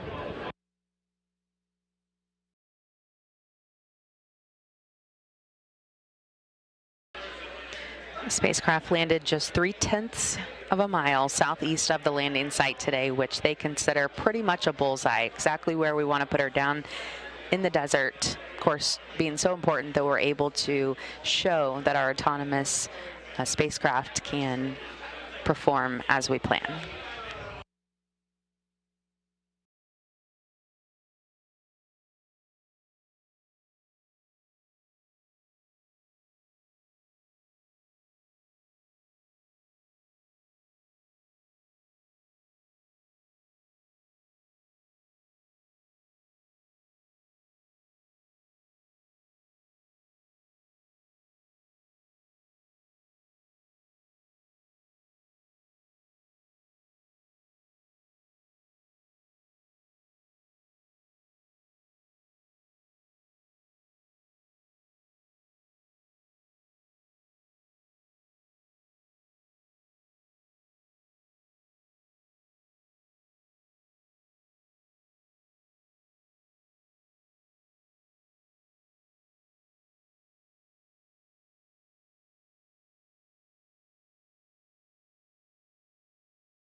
And we have confirmation now that the Silver team has been able to ground the vehicle, and ground cooling has now been established.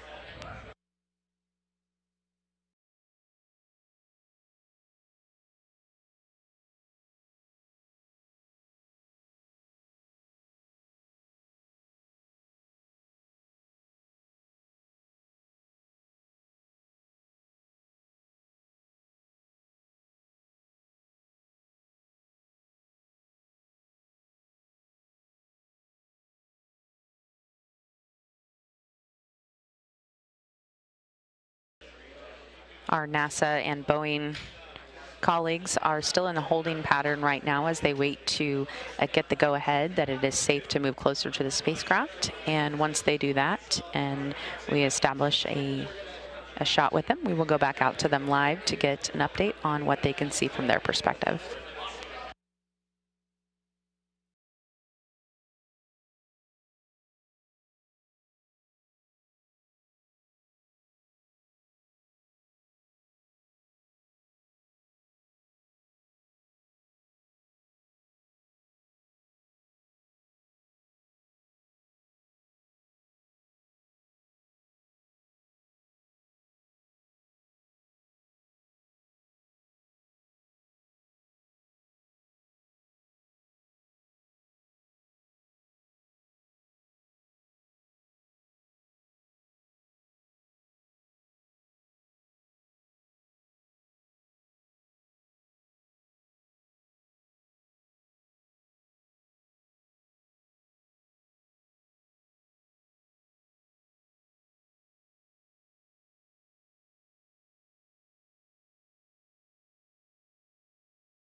And you may have noticed there that our teams have backed away from the spacecraft.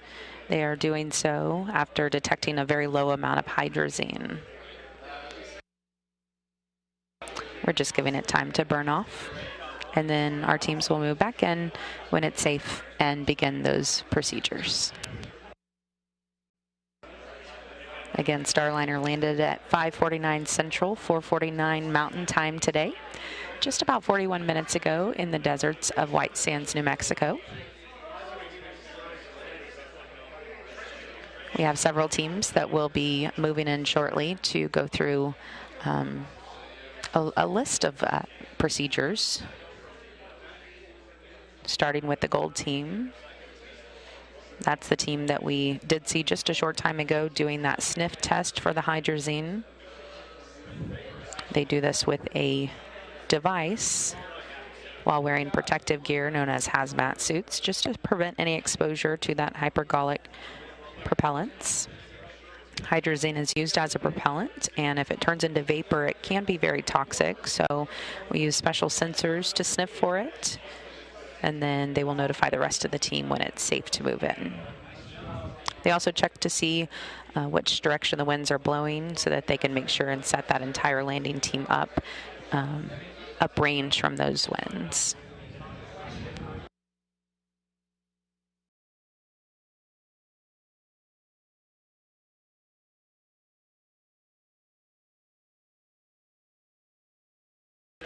Our team is a safe distance away from the spacecraft right now, and everyone that is near the spacecraft is wearing hazmat suits. That, of course, was the gold team that we did see wearing those hazmat suits. We have a live look from the drone again up in the right-hand corner of your screen, and a ground view there on the left side. And you may see an ambulance down there on the bottom of your screen. That is a normal part of the convoy. When we do have astronauts on board, they will be getting medical checkups as soon as they land.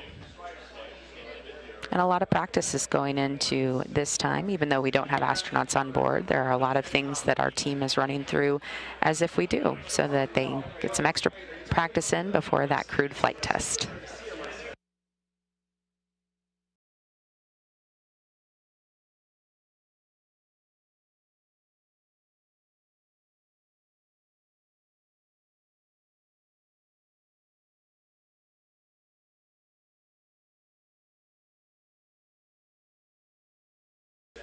After the sniff test is performed, the silver team will move in to ground the vehicle. We did already have confirmation that the vehicle was grounded. Of course, Starliner was powered down already, but because there can be some residual electricity, it is important for that team to come in and ground the vehicle.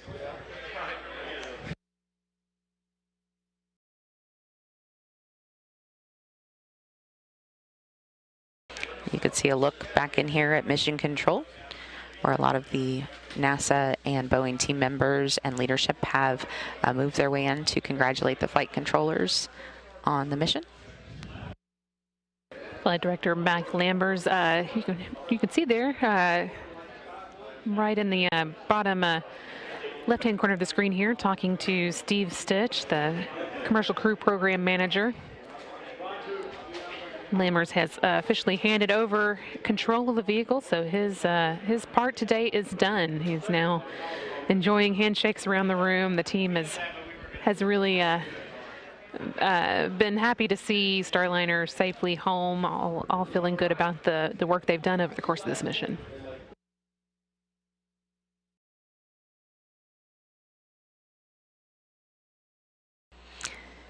Steve Stitch was asked the other day how he would describe the Starliner spacecraft, and he described it as patient, which I think we are all experiencing right now. We're practicing our patience as we wait for the crews to be able to safely move back toward the spacecraft and finish out some of those closing procedures before we see the red team open the hatch.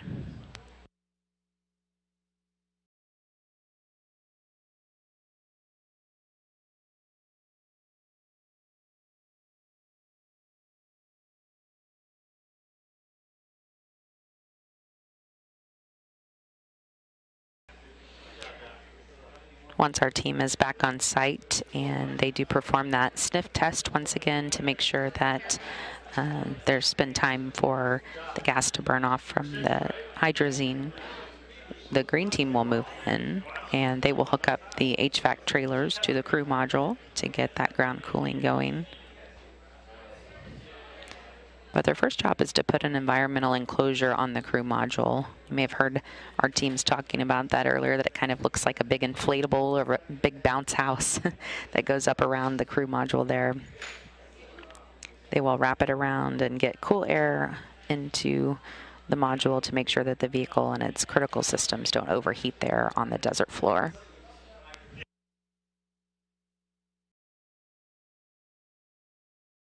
Once again, we have a live view from our drone. Looking over the landing site, you can see the full convoy. You can see the parachutes that were cut away as soon as we landed after a few seconds. And there in the middle of that screen, you can see the base heat shield that was jettisoned and fell to the desert ground just not too far away from the spacecraft.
This being a flight test, our teams have really learned a tremendous amount of vital information about Starliner as we had our first rendezvous with the International Space Station and then docked with the International Space Station. Spent a few days up there with the astronauts who were able to move in and take some of the cargo out and repack some of that cargo for us before Starliner undocked a little bit earlier today and made its way back home to the desert in White Sands.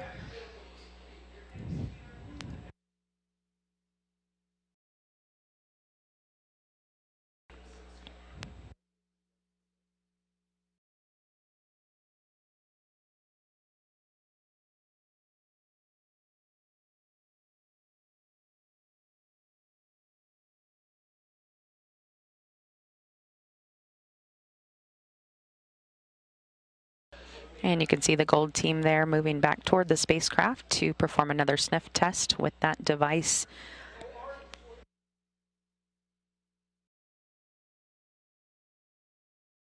You can see them wearing their protective hazmat suits. That, of course, to protect them from any exposure to the hypergolic propellant.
While we wait to hear the results of this latest sniff test, we're going to toss it back to Dan and Rosa, who are there on site, a safe distance away, to give us an update. Dan?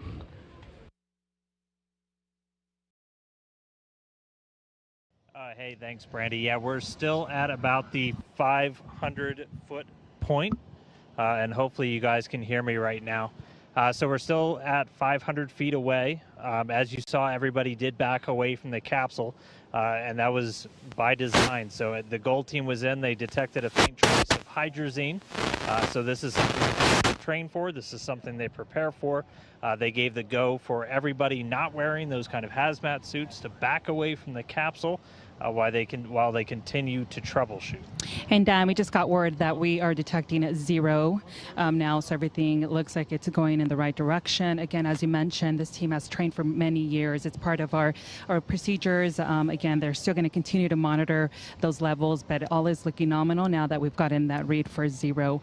And you know, something great about this team is that this team is made up of many disciplines. We have most of our teammates are from all over the country. So again, experts in what they do. They've been training for a number of years. They've been here again for a few days, doing a few mission dress rehearsals, and so we are, ready to, deal with these things that come up. And again, we'll continue to go through our normal procedures. Yeah, and I just got the word where it's 0 parts per million, so you're not getting even the faintest of traces of hydrazine at this point. So we'd already gone through a couple of the steps after they went in and hadn't detected any initially.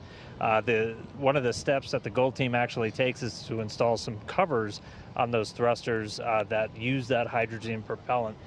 So after that was detected, they were able to go through, double check those, and now we're back down to essentially 0. So you guys have also been reporting, so we did successfully complete the grounding of the capsule, and the green team was able to establish that ground cooling. So again, had we had crew inside, they are protected by a pressurized atmosphere inside the cabin from any hydrazine leaks outside, and at this point we've already established that ground cooling. So should any of crew been inside, they would not have been in any danger from that hydrazine, and they would be adequately cooled with that ground support hardware that's already in place. And that hatch is stabilized and grounded. Again, the silver team, it leads that. That's one of the initial steps to ground and stabilize the vehicle, making it safe for the team to be able to approach it and touch the vehicle. So again, we still see some of the procedures going on in front of us right now, and we're going to continue to give you those updates as we receive them here on the landing site at White Sands, New Mexico. Yeah, and so now that we're at that point where we'll start to move in, and I'm getting the signal now that it looks like we're about to start rolling. So we're going to toss it back to the team in Houston, and hopefully the next time you hear from us, we'll just be about 100 feet away from the capsule. Over to you guys. All right, that is great news, and we are looking forward to checking back in with you when you get up close. And we just have a beautiful sight from the drone here, really up close look at those hazmat crews doing their job. They are a member again of the gold team, and this is something they practice extensively for. And really everything just worked out perfectly the way it's supposed to. They made their way up there, and we're now told that they have a 0 reading. So they will be giving the go-ahead for the rest of the teams to start making their way back over. There were some operations that were able to be complete earlier. We know that the vehicle was grounded, meaning that they were able to make sure that there was no residual electricity. You may have noticed the hazmat team was touching the vehicle. That is something they were able to safely do because that grounding did occur earlier. And we will have the green team moving back in here shortly.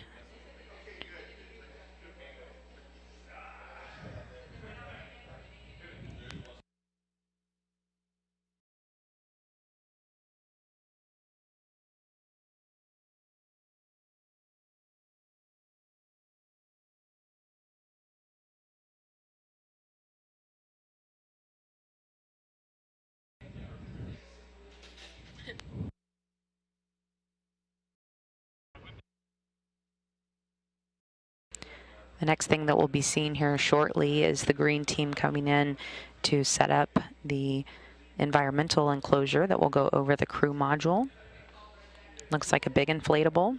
It will just set down nicely right over the top of the vehicle. And that will be to help them get cool air around it and inside of it, and to make sure that the vehicle's critical systems do not overheat. Of course, very hot out there in the desert. An interesting swing from what our crews experienced during the last flight when they landed at nighttime in the darkness, and also in the wintertime. It was quite cold. I believe it was only about 16 degrees or so.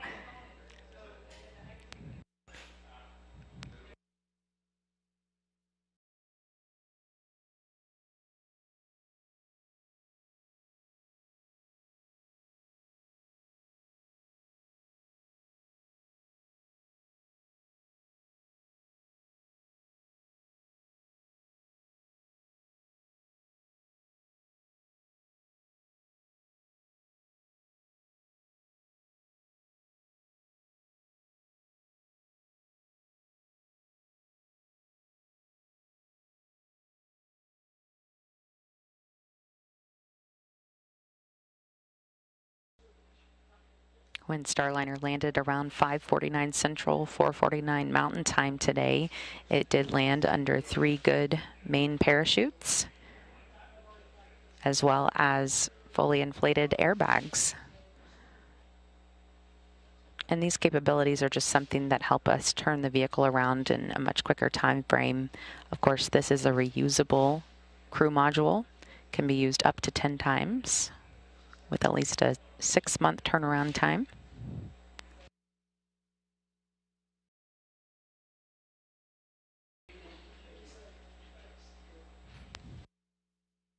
You can see the NDS cover at the top of the crew module. That is the NASA docking system cover. And that has been added to our vehicle since the last flight to further protect the NASA docking system during those hot loads as Starliner makes its way back down to Earth through entry interface.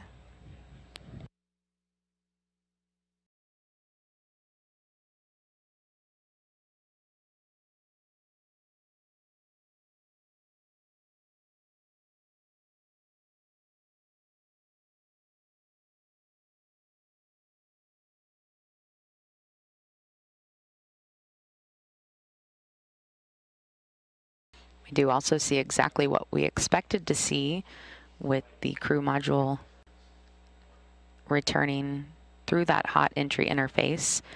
You can see that black marking there on the left side of it. There's another one on the exact opposite side. And it's the same thing we saw after our last flight. These are just proof that the ablative material that is wrapping around Starliner is doing its job when it is able to protect the crew module as it comes back through the hottest part of its ride home.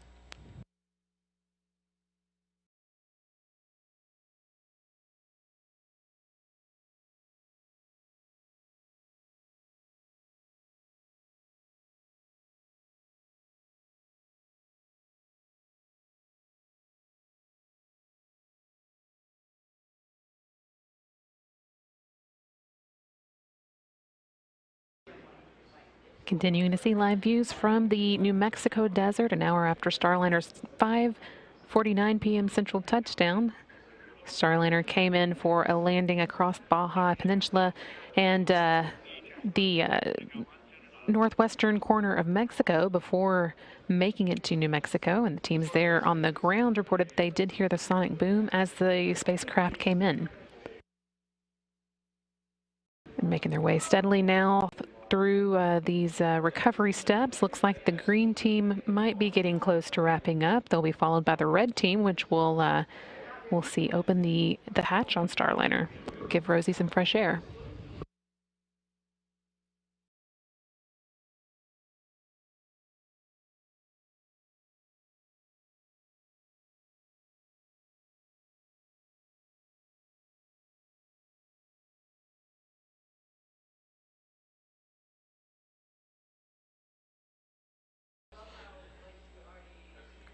You can see the gold team now moving away from the spacecraft. Of course, when we spoke with Rosa and Dan just a short time ago, they did report that there was a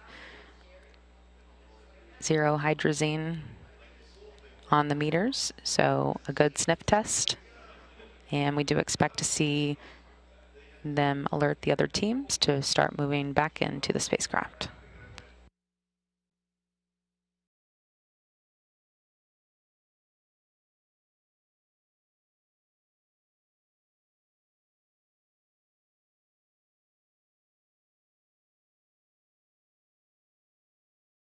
And all the teams, looks like now getting that go ahead to start moving in again. No hazmat suits necessary at this point, and they can keep working through those recovery steps.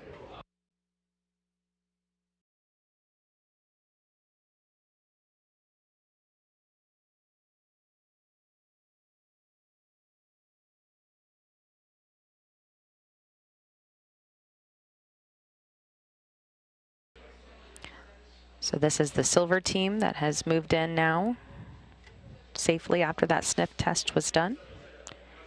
They were able to ground the vehicle, which is part of their job. They did that a little bit earlier. And that's just to make sure that there's no residual electricity. Of course, Starliner was already powered down, but it's just an extra safety step.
And we're starting to see the green team work to set up that environmental enclosure.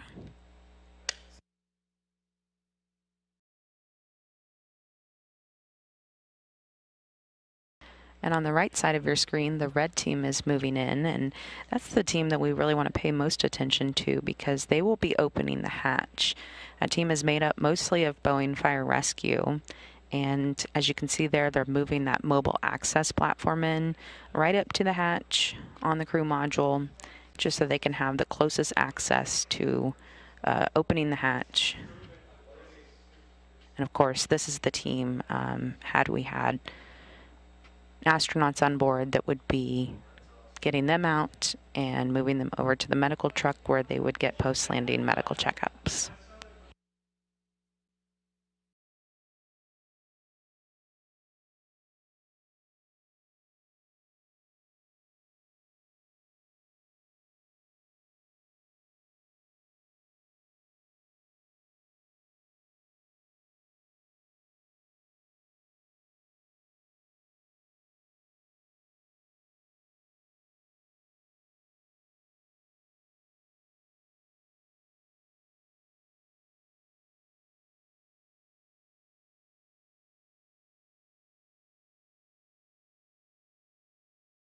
We're ready now to take you back to the landing site to hear more from Dan Hewitt and Rosa Benuelos to give you the latest information on what's going on out there.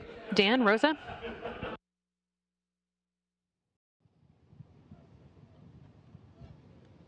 Thanks, Brandy. Again, it's great to be with you again from our landing site here at White Sands, New Mexico. It's been quite the eventful day. We continue to go through the landing and recovery operations as a team has been now, where we see the mobile access platform behind us. The medevac has been backed up to the crew module, and we will keep moving forward with the different procedures here for the recovery effort. Yeah, we had a little bit longer wait at the 500-foot part, so everybody's been following along. And again, that they were able to continue to sweep around. No hydrogen's been detected. That's why you obviously see everybody has moved in now to continue through our operations. We should be getting you some close-up views, I hope, of the capsule and the recovery as it's unfolding. You could see, so as Rosa said, the mobile access platform's getting into place now. This is kind of the yellow stairs. And we are going to be able to use that to get access to the hatch and all of the other items, all of the hatch operations.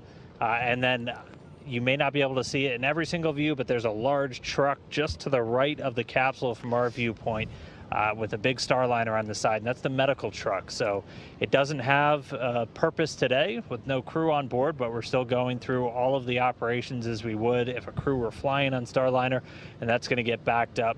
And that'll be really kind of the first place on planet Earth that the crew goes after they return in a trip on Starliner. So we'll see that back up, and then we'll get into some of the hatch ops. And off to our left, and I'm not sure if you can see this in the camera, we do see those, again, beautiful red, white, and blue parachutes. Again, the silver team will be safing those. It will be taking care of collecting any of the other jettison parts. And to our right, also not in your camera view, is our decontamination tent. That's set up again for any potential exposures to the hazards. It has not been used, but it is here ready to be used in case of anything. So again, we are still moving forward with that, putting up that mobile access platform, and the team is still now, it looks like they're adding some of the, connecting some of the tubing for the cooling system. And then we're taking a look. So yeah, you can see it almost looks like a moon rover, but that's just part of that HVAC system that they're using to provide some positive pressure inside of the capsule. And we also have, again, like an HVAC cooling system already hooked up to provide cooling inside the capsule. And you're going to be able to see a lot of the red team through all this action. And we've already got somebody up on the map getting some of that gypsum sand that is everywhere, getting that off. And everybody's color-coded by our vests. The red team Again, that's a mix of Boeing medical, fire, a lot of different professionals. One of the key Boeing people on the red team is going to be doing the hatch operations.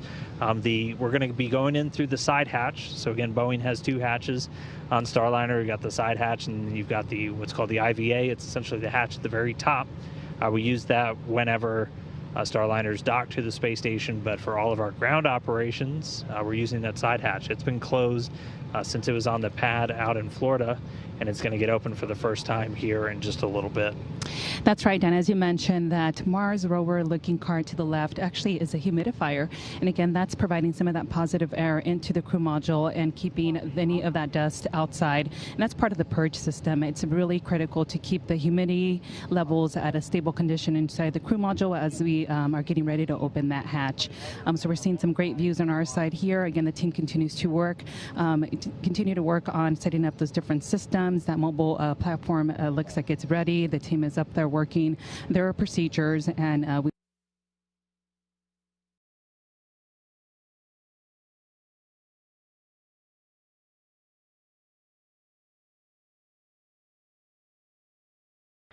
Looks like we have some technical difficulties. May have lost Dan and Rosa for the moment, but we'll hang on to see if we can get them back in a little bit later. But as Rosa was saying, the mobile platforms moving in for the hatch opening of Starliner, so the teams can begin unloading, among other things, Rosie, and of course our gravity indicator, Jeb, or Jebediah, part of the Kerbal Space Program. He was a bit of a surprise for some folks. Once we docked to the International Space Station, we started getting views of him doing his job as the gravity indicator. And there on your screen, you can see the red team, which is made up of mostly Boeing fire and rescue crews. They are working to get the hatch open right now. All right, we are going to try and get back out to Dan and Rosa now. Guys, do we have you?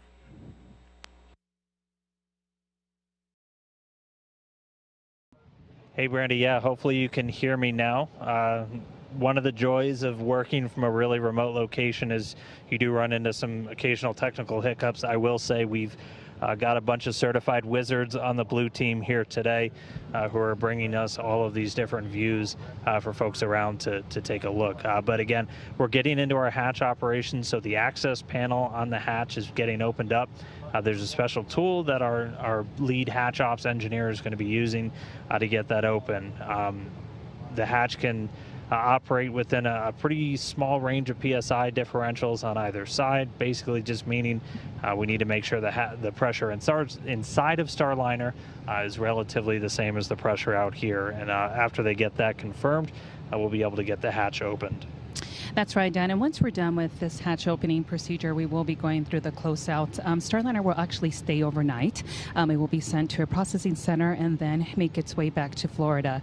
Starliner will be remaining here in New Mexico for a few more days as we go through those procedures. But again, we're very happy that we have Starliner back home here in New Mexico, and again, that we've had a successful test flight in preparation for our next crew flight test. And one of the operations we're going to be carrying out here is going to be cargo. We have some of the NASA cargo teams out here with the crews, and they're going to be able to move in once we get the hatch open. We've got a small amount of really time-critical cargo that's going to come off, including some radiation monitors and a couple of utilization items from our NanoRacks modules on board. Then they're going to bring out a couple of other items just to test that real-time cargo retrieval. When crew members are returning on Starliner, they're going to be bringing essentially pieces of themselves home with them. Crew will take a number of different blood samples, other things like that, just prior to their return, and those get stowed into cold bags or cold-powered cargo containers on board the vehicle. And that's one of the really critical science items that we return from the space station, and that's one of the reasons we're really excited to have Starliner come on board and add another cargo delivery service back to Earth. We definitely have a lot of vehicles bringing cargo up. but it's a much smaller number of vehicles that's able to return that cargo down. So some of that time-sensitive cargo will get brought off board today. The rest will remain on board Starliner until it gets to a processing facility, including our large cargo items that are coming back today. Those 3 NORS tanks, as people have heard about, the nitrogen oxygen recharge system that we use to essentially recharge the atmosphere on board the space station. That's right, Dana, and I'm sure a lot of you are wondering if Rosie will be exiting the crew module, but she will not. She will be staying in here as well with the NORS tanks and make her way back to Florida. Again, the team is still working here on opening that hatch. As you can see them going through their procedures there on top of the mobile platform. There's a good look there at those airbags. Again, those fill up with nitrogen to provide that soft landing for Starliner, and again, a very soft landing for our crew for the next crew flight test. So again, a great day here for the whole Starliner team. As a native New Mexico myself, I could definitely say I'm proud to be part of this orbital flight test too, and I know I share that same feeling with everybody here on the ground and everybody around the country and our teams in Houston and Florida. Yeah, it was, I think I said it earlier, it was pretty surreal for Starliner to just appear in the air. At first it feels like it's almost above you, even though it was several kilometers downrange from us. Those airbags are really cool. There's essentially an airbag inside of each airbag as it inflates. There's also a central airbag in the very center of the capsule. That only gets used if Starliner is in a water landing that can help with the uprating system on board the capsule. So obviously not used to, and we see the hatch is open. It is open. That's fantastic news. Again, the team is now going to be making their way into the hatch to do some of those closeout procedures. We're going to have, again, some of our team from the red team start going into the cabin and, again, doing some initial assessments and then, again, continue with those procedures for that red team.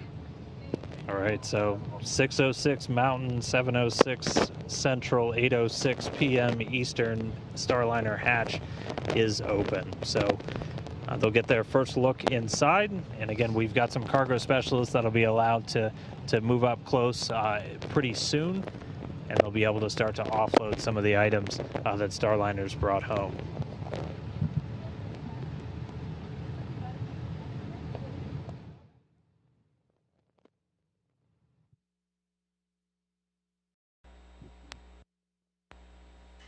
And we just got word that while Starliner was landing in White Sands, New Mexico, it was landing at about 26 feet per second, which is right what we expected.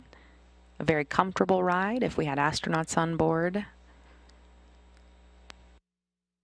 And then, of course, cushioned by those landing airbags.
We had a brief cutout there, but we are going to go back now to Rosa, who is with Mark Nappy. She's going to get a few post-landing words from him. Rosa? Hey there, it's actually Megan Gessner out here in the field with Mark Nappy. And Mark, we did experience a little bit of a delay there at the beginning with the hydrazine link. Can you talk to us a little bit about that? Okay, well, the team comes in and has to check the vehicle out to make sure it's safe for others to approach. When they got in, they have these things called sniffers that come in and check for hazardous gases such as hydrazine. They came in, the thruster covers were put on, and they got a little bit of a high reading. So they fell back like they were supposed to and made sure that they could assure that the area was safe. They went back checked again, and all of it had dissipated, so everything was safe. So the team reacted just like they were supposed to. It was a sort of a nominal situation that we sometimes encounter, and everything's back to normal, and the team is off getting the vehicle saved. And that's why it's so important that we practice these types of things to ensure the safety of everyone that's here. Absolutely, and today was just a perfect example of how well this team is really trained. Absolutely. And, you know, today's been a long time coming. It's now finally landed. How do you feel? I feel great. There's lots of emotion. First of all, really happy for this team. So many people have been working on this for 10 years, and just waiting for today to be here so that we could have a successful mission. I'm proud of the team because they've just put so much work and effort into this, and then I'm really humbled because I'm standing on the backs of two really excellent program managers that got us here, and John Mulholland and John Vollmer. They have to be sitting home with big old smiles on their face. Oh, I'm sure they are, as is a lot of the team that's here today. Have you had a chance to talk to anybody, any of the ground crews just yet? Oh, a lot of folks. They're just ecstatic. This was really something, seeing the vehicle come in and just gently come back to earth and settle down on the lake bed here. So it's just been incredible. People are really feeling good. Absolutely. It was definitely a beautiful sight watching it come down. And I know we'll hear a little bit more from you a little later today. I believe you're going to be a part of that post-landing conference that's going to happen on NASA TV a little later today. And for now, we're going to send it back to our friends over at KSC or JSC. I'm not sure where y'all are at. Lauren, Brady? Thanks so much, Megan. Yes, here coming live from Houston in Mission Control. Great to hear from Mark Nappy, our program leader, the leader of our Starliner team, and really pretty awesome for him to be out there at the landing site with our crews. I'm sure it was a very exciting moment for him and everyone else to see Starliner land so delicately there at about 4:49 Mountain Time this afternoon.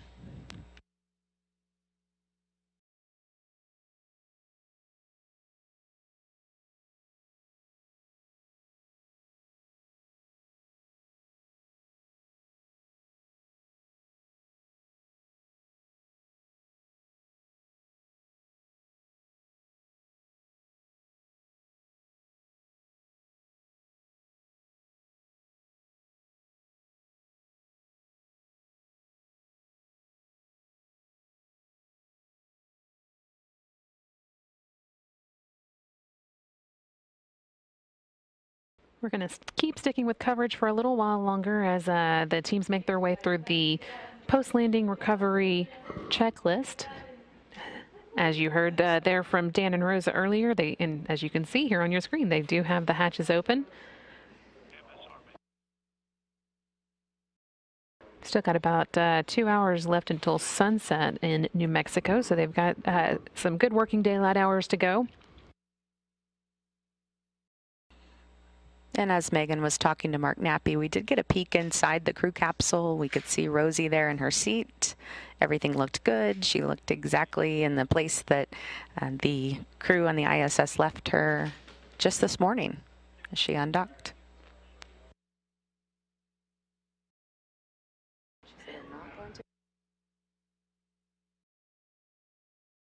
We're hoping that in the next few minutes we'll get to hear a little bit from astronaut Butch Wilmore, who is at the scene along with the recovery team. He, of course, expects to be in the capsule for this scene next time it comes around, so it'll be great to hear his perspective. Lots of activity still to observe as we make our way through these checklists.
And we're going to go back now to Megan Gessner to hear a little bit from our resident astronaut on the scene. Megan?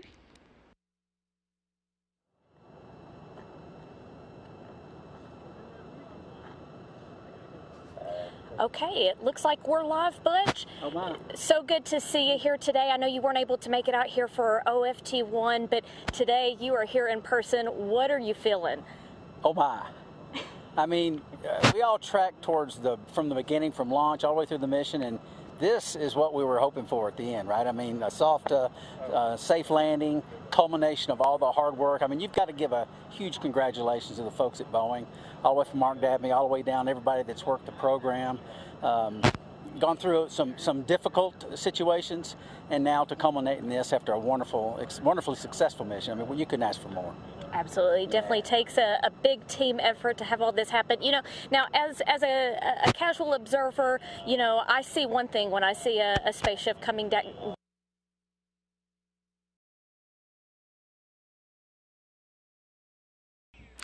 And as we mentioned earlier, we have had some trouble with the signal going in and out with our live crews there on the scene. So if we can get them back up, we will. And if not, we will probably get one more check-in with our crew before we wrap things up here for the day.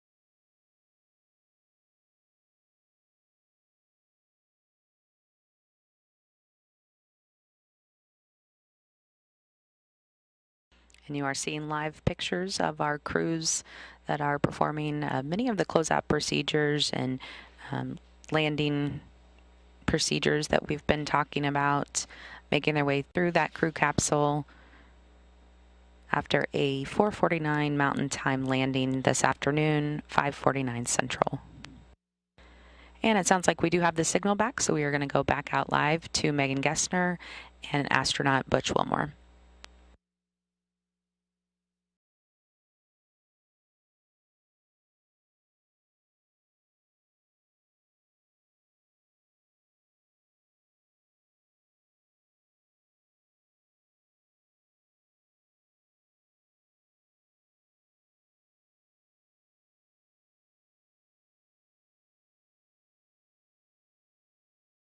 Sounds like we are not going to get Megan and Butch back, but we're going to hang with this this view a little while longer, see if we can get another update from the team out there.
we promised you one more last update from the scene in New Mexico, and now's the time. So we're going to go back to NASA's Dan Hewitt and Boeing's Rosa Benuelos to give us one final report for the day. Hey, thanks, Brandy. Yeah, we'll get through it quick just in case we drop out. So all the hatch operations have continued. They're moving inside the capsule now, so we're about to get into the cargo operations. Again, we've got a small amount of cargo that's going to come off, some radiation monitors, and then a couple of other utilization or science items. And then one test that's going to be coming up in a little bit is with some of the safety hardware that's on board. So the crew will actually have a satellite phone that they can plug into the CM or the command module systems that uses its antennas that they can then make a satellite call if they land somewhere in a remote area without a recovery team. So we're going to do that test in a little while. A plane's going to fly overhead to test it out, and then that'll largely wrap it up for most of the team before we head back in. That's right, Dan. And again, we've taken quite a bit of time and really carefully gone through these procedures. This crew module is reusable up to 10 times. So we want to make sure it is in good condition, and so we could expand the lifetime. Again, this crew module will be used for a post-certification mission. And so again, after tonight, it will stay here, and then we will take it to a processing center and then take it back in a vehicle to back to Kennedy Space Center. So again, it's been a fantastic day. The sun is starting to go down. We probably will see a sunset to our right here in a little bit. But again, it's been a little warm, but again, we're hanging in there. Everybody is still, excited to be part of this mission. And again, as myself, I'm excited as well to be here. And so it's been a fantastic day. Yeah, it's been an absolute pleasure to see Starliner come down, to see all the operations, watch the team walk through everything. Even when we hit a little bit of adversity, they overcame. The capsule's safe now, and welcome home, Starliner. Yes, so welcome home. That'll do it for us here in the desert. Thanks everybody who's been following along and watching. We hope we showed you a little bit of the magic, the excitement of human spaceflight. Looking forward to the next time when we're out here and there are humans coming out of Starliner. Thank you. Back to you, Brandy and Lauren. Thank you so much to our entire team out there, and thank you, of course, to our partners at NASA as well as our partners at ULA for that safe launch. Just a few days ago, it has been a big day for human spaceflight, and it has just been a wonderful journey to watch Starliner launch from the Space Coast and rendezvous, then dock with the International Space Station, and then make that beautiful landing today, just a little while ago in the desert of White Sands, New Mexico. Just like they said, we cannot wait to see astronauts on board next time. Absolutely. Thank you so much for joining. Thank you so much for joining us for both today's coverage and the entire mission, but you are going to want to stick around just a little bit longer. We do have coming up for you at 8 p.m. Central Time, the post-landing news conference, where we'll have NASA and Boeing officials give you one final look at the Orbital Flight Test 2 mission. Again, that's going to be coming up at 8 p.m. Central Time here on NASA TV. But with that, we are going to wrap up our coverage for today. So thanks again, and this is Mission Control Houston. Good night, everyone.